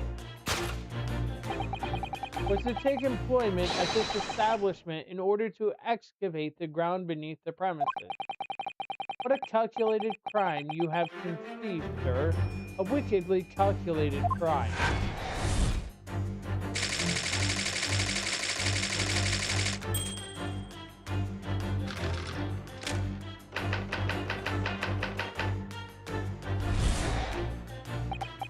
Now, Mr. Benedict, let us continue. For we must expose the details of this elaborate crime you have in the planning. It is utterly absurd. You suggest that I, a gentleman, intend to excavate the ground beneath this pawnbrokery with a broken shovel? What on earth do you propose I could expect to find there? Some long-forgotten treasure, I suppose? Save for such a fanciful theory. What possible reason could I have to do as you say? Oh, but there is ample reason. You are only too well aware, Mr. Benedict. Ah, and your furtive glance is more telling than I could have hoped. What? Let us consider what would motivate a man to infiltrate a shop such as this and covertly dig beneath its floor. The answer is revealed by the council notice on the counter, to which your eyes were advertently drawn. This letter gives notice of public work to be carried out in the local area. And according to the enclosed plan of the upcoming sewerage work, beneath this shop runs a sewer that adjoins another, one that runs under the bank on the opposite side of the road. Madness has entered the sewers now, has it? By excavating the ground beneath our feet, you would gain access to the waterway that flows in very close proximity to the great vault of the financial institution opposite. What are you? In summary, sir, you devised the master plan to pull off an elaborate bank robbery by dint the underground tunnel. Master plan? Which brings us at last to the final chapter of this lurid theme. With what plunder did the thief hope to make off from the underground vault of the bank? Are you quite serious? Having consulted with Scotland Yard some days ago, I happen to know the answer. But naturally, the answer is no secret to you, is it, Mr. Benedict? I have no idea what you're talking about. Allow me to present a rather interesting piece of evidence. You see, this picture postcard tells us all we need to know. Postcard of the great exhibition. I'm afraid you've quite lost it. Currently in the final stages of preparation, the great exhibition will soon be underway. And the government has provided extra funds to complete its centerpiece, the Crystal Tower. Funds that currently sit in the vault of the bank on the other side of this road. Pardon? Yes, the considerable crime you have been contemplating is the thief of that which sits in the vault of the bank, the special reserve funds for the great exhibition. Of course, that is top secret police information, so keep it under your hat, please.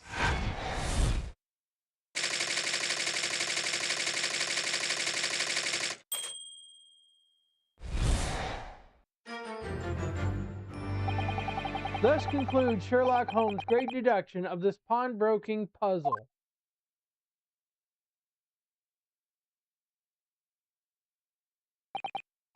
Mr. Sholmes, Well, Mr. Naruto, an impressively upbeat deduction for a detective racked with loneliness. Would you not agree?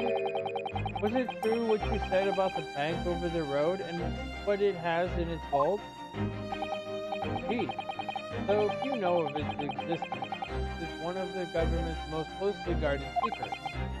Gregson told me, in the strictest confidence. Well, you just announced it to everyone here, rather loudly, in fact. Ah, and if it's such a big secret, how would Mr. Benedict have come to find out about it? There can be but one explanation for that. Clear it is because the man is a criminal. What if he didn't know anything about the money involved? He is a criminal, as you said. Buying a brand new shovel is sure to be the first thing he does now that you've revealed the secret. Oh. Or if he doesn't, maybe Mr. Windybank will. He already has plenty of shovels here, after all. Oh, my life! I assure you, I'm not so unscrupulous. Well, hopefully this has taught you a valuable lesson. Sensitive information must be handled with the utmost of care. One can never be sure that someone privy to his secrets will disclose them. And once the word is out, it's out. Perhaps I'll think twice before confiding in you next time, Mr. Films. An excellent idea, Mr. Naruto. An excellent idea. Well then, Mr. Naruto, you know what to do, I'm sure. Yes, let's listen to that great deduction again. See if we can massage it into shape. Ready to dance, Die? Very well then, let us start once more from the beginning. Of Sherlock Holmes' magnificent logic and reasoning spectacular.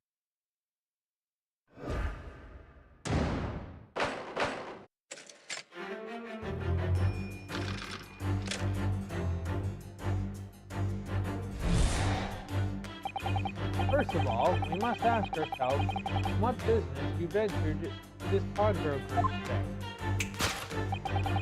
You claim to have followed this pickpocket here, having had the redemption ticket stolen from you on the street. That is most certainly a lie. The real truth is something quite different. As revealed by that which you hold in your hand. Yes, what brought you to this shop in the first place is the staff recruitment flyer. So, by Mr. Sholmes' reasoning, Mr. Benedict came here in order to apply for a job so he could dig down through the floor. Yes, in an attempt to tunnel into the sewers to gain access to the money in the vault of the bank across the road. But he wouldn't get very far with a broken shovel, would he? No, I think it's fair to say his motives lie elsewhere. The question is, where? What did bring Mr. Benedict here at this particular point in time?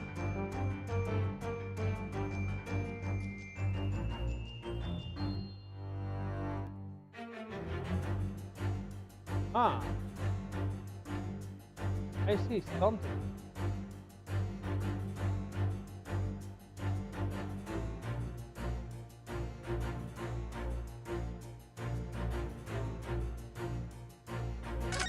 Let's look at it. Oh? Look at all the scribbled notes on the back of the flyer here. I don't believe it. What is it? Listen to what it says. Name Gina Lestrade, height 5'2", green cap, scruffy waistcoat, grubby white shirt, blue satchel, ragged. It's a detailed description of Miss Lestrade. Goodness, there's even a sketch of her hat and all. Although if he showed it to her, she'd fire that smoke grenade launcher in his face for sure. And look, the details of the shop have been written down here too. Windy Bank's Pawnbrokery, Baker Street, redemption deadline 15th of April, which is today's date. Why would Mr. Benedict have all that information scrawled on the back of that piece of paper?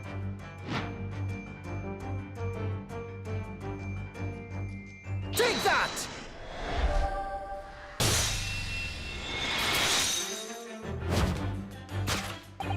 Yes, what brought you to this shop in the first place is this info about Miss Lestrade. Quite so, my dear fellow. It would appear that the writing and sketch on the reverse of the flyer pertain to the pickpocket Miss Lestrade and to Mr. Windybank's pawnbrokery. Ah! You originally told us that you had merely given chase after Miss Lestrade stole the redemption ticket from you. But that, sir, is a thinly veiled lie.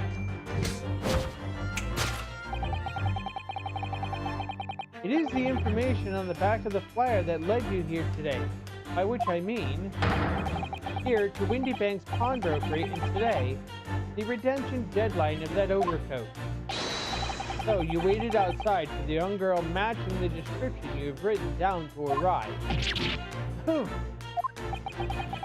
You have gone to some lengths to hide the reason for your pursuit of Miss Lestrade. In other words, there is some ulterior motive for your action. The cane, which you unwittingly clutched to your person, exhibited an incontrovertible contradiction. What utter rot! I've had this cane for years. The contradiction of which I speak is, of course, the missing ferrule. What's a ferrule? It's the metal cap commonly found on the end of a cane, Mr. Naruto. Ah, the bit that makes the nice clacking sound on the pavement? Yes, exactly. Mr. Sholmes is right. It appears to be missing on this cane. But it doesn't actually look broken, does it? No, it doesn't. So the gentleman certainly did recoil when Mr. Sholmes identified the cane as suspicious. In other words, there's something secret about the cane that Mr. Benedict would rather we don't know. I'm sure you saw it, Di.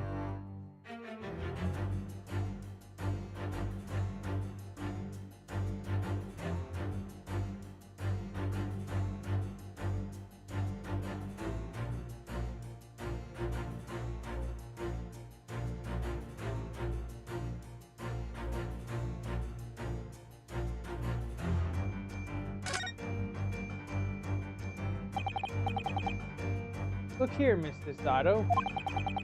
There are some letters on the handle. Ah, yes, those must be the initials, I think. In the West, it's customary for people to engrave their belongings with the first letters of their name. For Herlock Sholmes would be HS, you mean? That's right. The initials on this cane, obviously. Oh. AG. Why does it feel as though that's not quite right? Take that!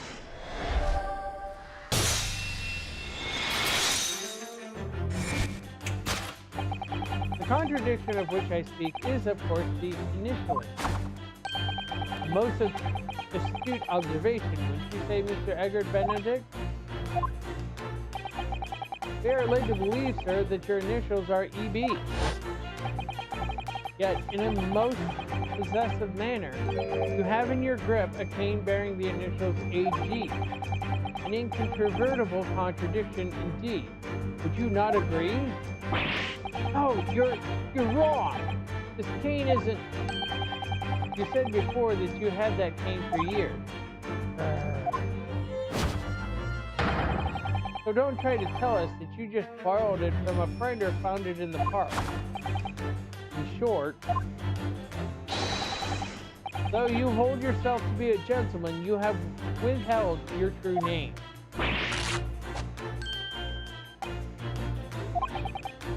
You recoil, sir. Is something wrong?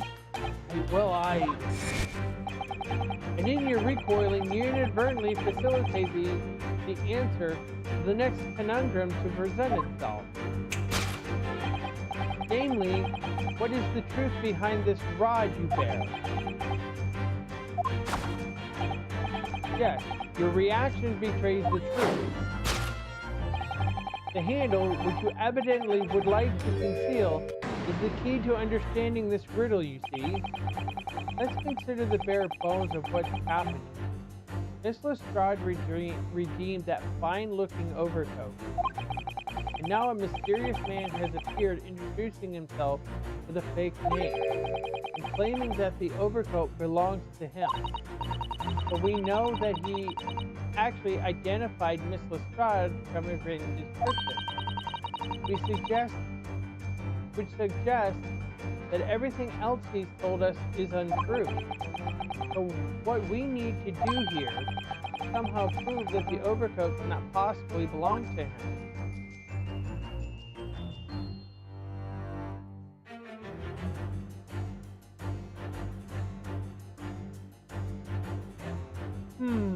Do we see something die?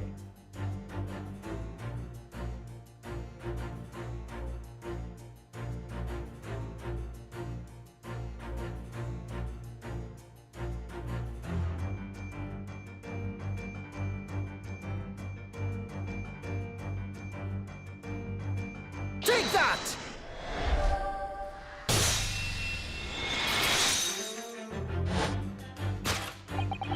The split seam, which you evidently would like to conceal, is the key to understanding this riddle, you see. Yes, because the overcoat is rather obviously a poor fit. Having forced it over your broad shoulders, the seam is already breaking apart. My suspicions were aroused from the outside. When you so badly lied about your name and so boldly waylaid this This catalog of untruth has all been for one very specific purpose. To steal the article that the young girl redeemed from Mr. Windyback.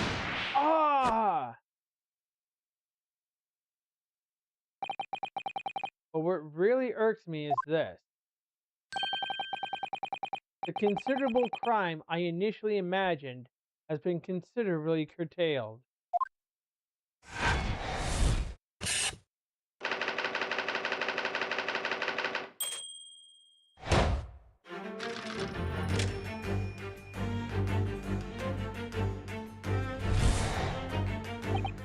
Now, Mr. Benedict, let us continue. For we must expose the details of this elaborate crime we have in the planet. This is utterly absurd. You suggest that I, a gentleman, designed a wheeze to filch some tawdry article of pottage? Have you forgotten that I redeemed the article in the proper manner using the watchword? Had I not been the one to deposit it in the first place, how could I possibly have known the relevant details? N'est-ce pas? Oh, but the watchword can be discovered. As you are only too well aware, Mr. Benedict. And your furtive glance is more telling than I could have hoped. What? Let us consider how one might come to learn a secret watchword relating to the pawned property of another. The method is revealed by the council notice on the counter to which your eyes were inadvertently drawn. The direction of the deduction must change rather dramatically now, I think. Yes, no more talk of tunneling into sewers, which is a pity because it all sounded rather exciting. Anyway, you can't deny that this mysterious gentleman did know the watchword. Yes, that's it. If you didn't know that word, Mr. Windybank would never allow you to redeem the article. Or looking at it another way, if you did know that word, Mr. Windybank would allow you to redeem the article whether it was yours or not. So the question is, could this gentleman have found the watchword out somehow?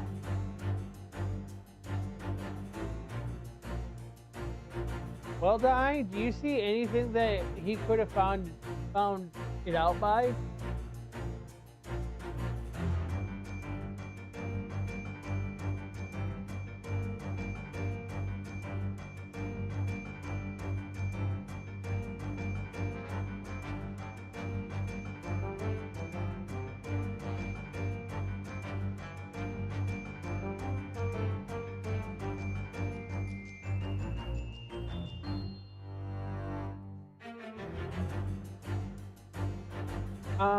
Let's take a look at this.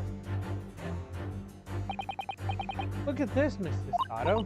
Ah, it appears to be a memo that Mr. Windybank has scribbled to himself. Let's see, what does it say? Oh, Professor.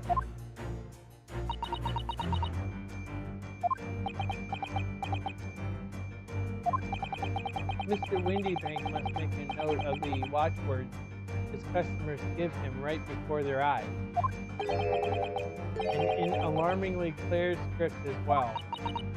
Oh dear, I don't know where to look. Who knows what other secrets I might see.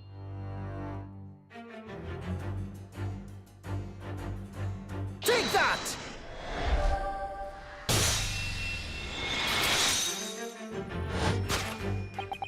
The method is revealed by the notelet on the counter to which your eyes were inadvertently drawn. Yes, the broker here follows the same procedure whenever a customer comes to redeem an article. He asks the customer for the watchword and notes down the response uttered on a notelet he has to hand. Then he consults his ledger and confirms whether or not the watchword matches that the article in question. I would expect nothing less of a diligent pawnbroker. But his diligence clearly has its disadvantages. What are you talking about? It is increasingly apparent that you were present in the shop before your accusation against Mrs. Stride. In all likelihood, you followed her inside and then observed her talking to Mr. Windybank. When the diligent broker made a note of the watchword, as is his common practice, you observed him writing the word professor on the notelet beside the ledger.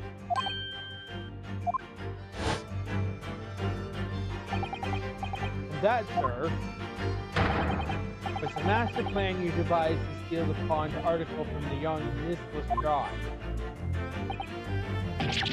Master plan? Which brings us at last to the final chapter of this lurid scheme. Why would you go to such lengths to redeem that particular article from this pawnbroker? Are you quite serious? For an ill-fitting overcoat hardly seems to justify the effort, much less a worthless music box disc. But naturally, you had very good reason to make them yours, didn't you, Mr. Benedict? I have no idea what you're talking about. Allow me to present a rather interesting piece of evidence. You see, this picture postcard tells us all we need to know.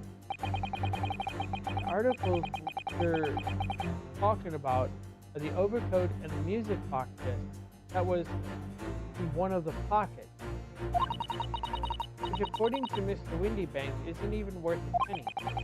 Yet this man went to such lengths to steal them. Why?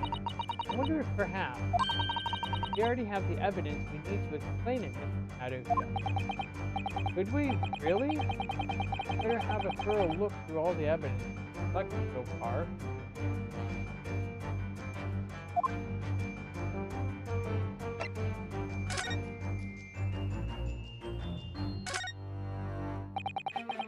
at all the little bumps on the disc. They're so tiny. Yes, the protrusions are called pins. They pluck the teeth of the comb to make notes. Just on the edge, there's a small amount of blood. Yes, the blood of the mysterious Mr. Eggert Benedict. When Miss Lestrade tried to grab the disc from him, Pin scratched his fingers.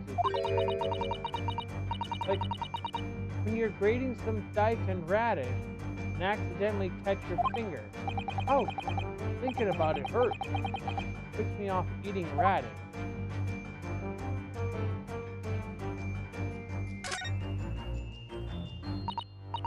Oh, there's a little scrap of paper stuck onto the reverse side of the disc. Look. And a scribbled word or two. It looks like somebody's name. Or McGilded. McGilded? Couldn't be. But it is, Mr. Nadahudo. Name I can never forget for as long as I live. But why? Why is his name on this? Well, there we go.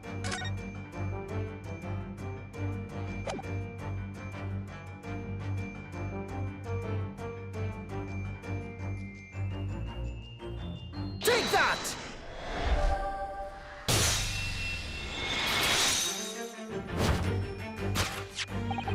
You see, this music box disc tells us all we need to know. What's that on the back? It reads for McGilded. Ah, Mr. Magnus McGilded, the unfortunate philanthropist who perished in curious circumstances at the Old Bailey 2 months ago. A prominent man in London, though his lone mongering demonstrated a distinct lack of scruples. So, you're an associate of his, are you? Or perhaps a subordinate? Mr. McGilded was a man of unusually small stature, in fact.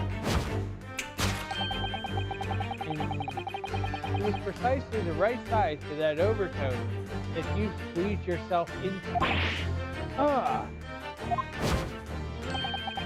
Your true identity remains shrouded in mystery, Mr. Eggert Benedict. The final conclusion here is crystal clear. The reason you came to this pawnbrokery today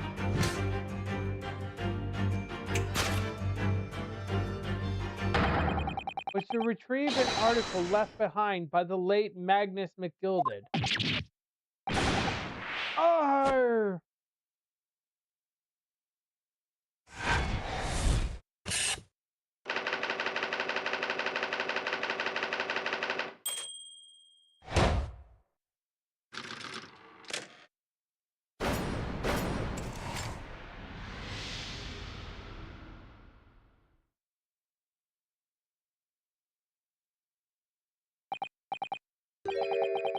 Well, Mr. Magnus McGilded. Not a name I expected to hear in these circumstances.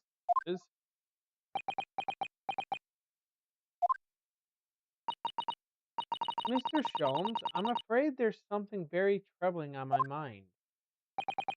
Pray tell, Mr. Sato.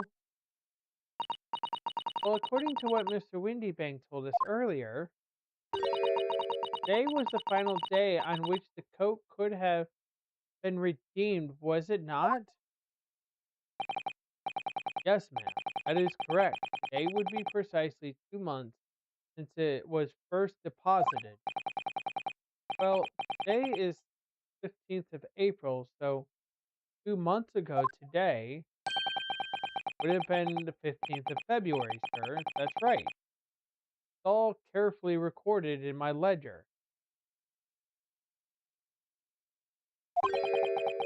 Deposited at 10:30 p.m. I see. What? But that suggests, yes, 15th of February. It's precisely the day on which the omnibus murder took place. 10:30 in the evening. It's precisely the time at which the terrible events were unfolding. suggestive is not the word. It would seem the matter is entirely beyond coincidence.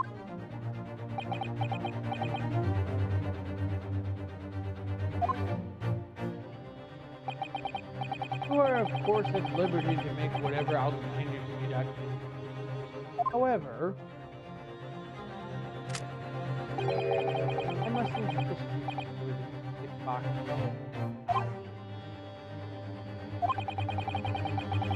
It would be a terrible shame for you to return to your native land. Ah, what do I do? All right, Di. So your choices are to get shot or to hand over the desk.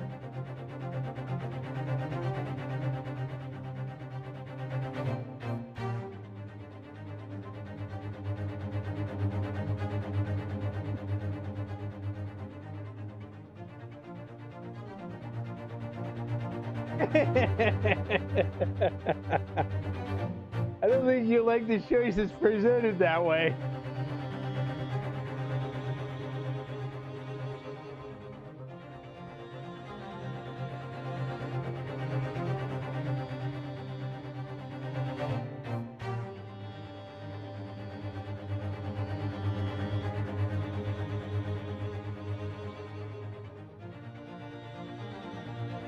All right. What's your choice?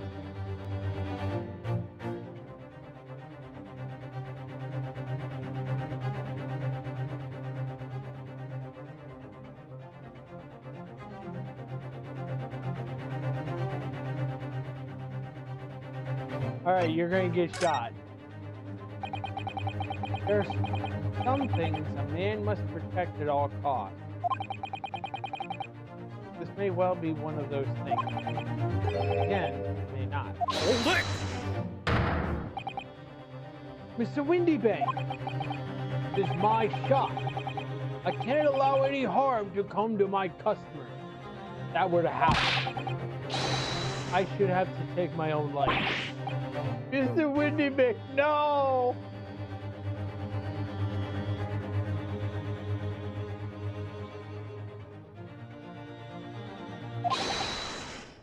All right, that's enough.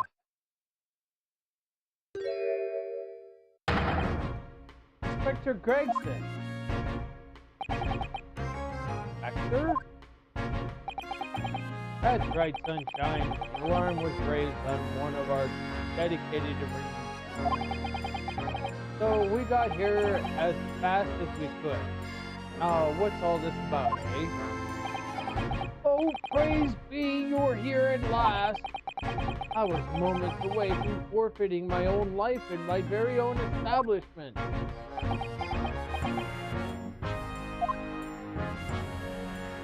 It would seem you have the upper hand.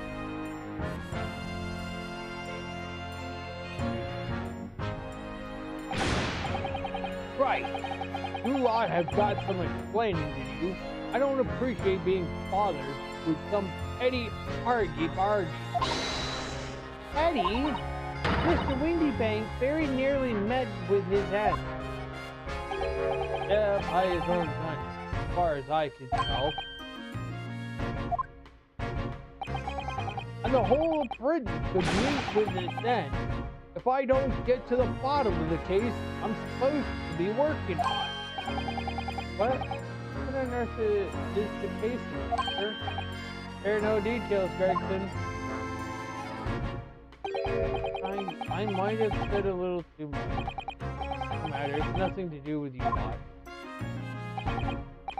Anyway, sir, you're going to have to come with me down to the station. But of course, Inspector. Ah! He's getting away! Get after him, lads! Whistle the beat officer, too! Sir!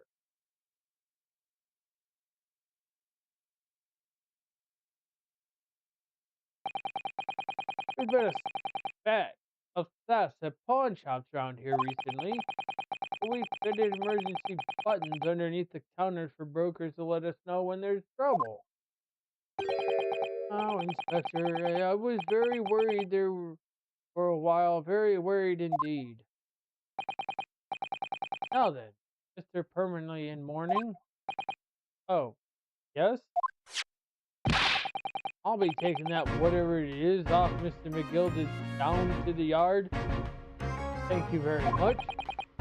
So hand it over. Oh, yes, of course. Oh, don't give it to him. It's mine. That is mine. Sorry, miss. Anything belonging to Mr. McGilda has to be taken as evidence. As evidence? If the police demand something as evidence, my dear fellow, I have no choice but to capitulate. It's all yours, Inspector.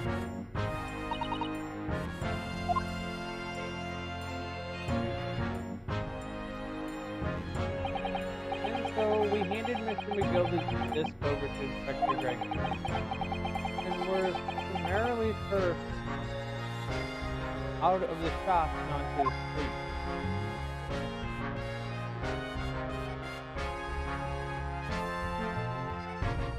Okay, Di.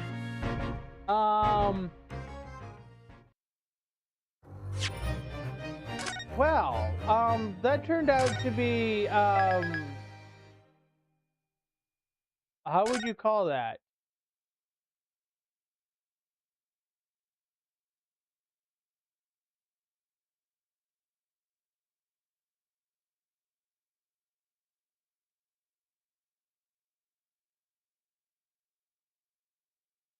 Shenanigans. Well, considering the time, I think we're going to need to end it here.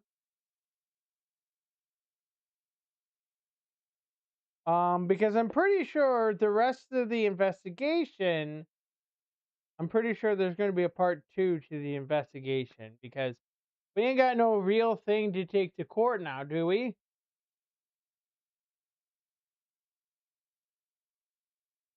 No, I don't think so. Because I think something happened that is an actual crime. Um, so I think we end this here, do more investigation. Um,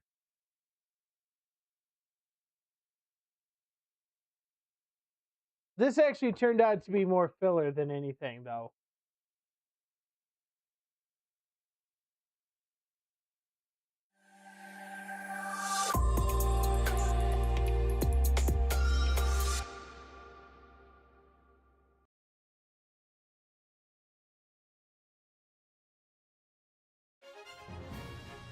All right, so out.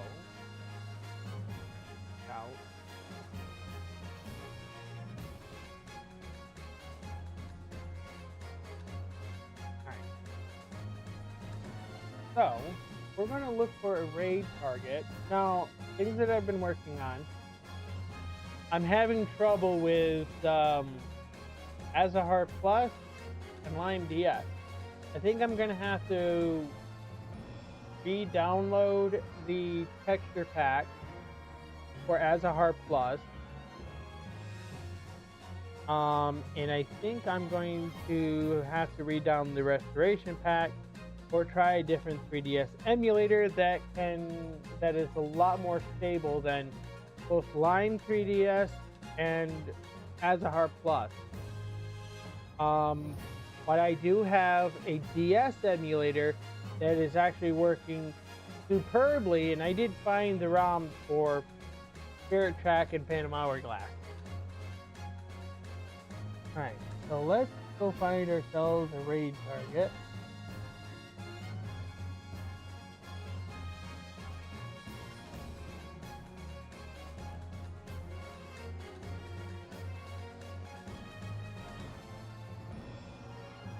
I'd say we'd raid Wolfie Chew, but she's probably got like over 100.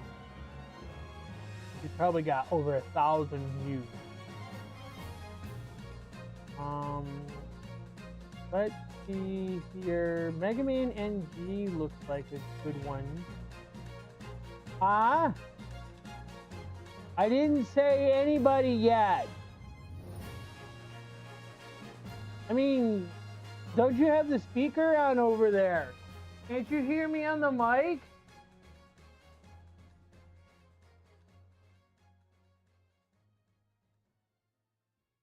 Alright, raid. Oh.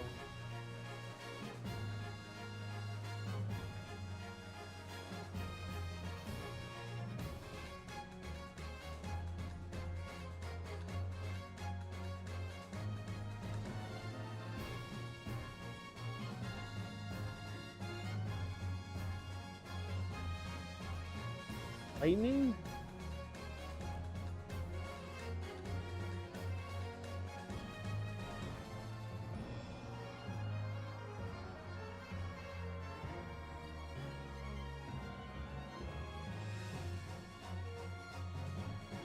Um, Lightning. Playing Super Nintendo Ramen. Alright.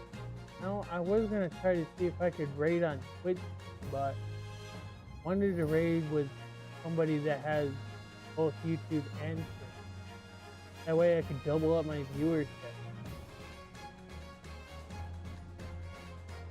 Well, let's go ahead and raid Lightning.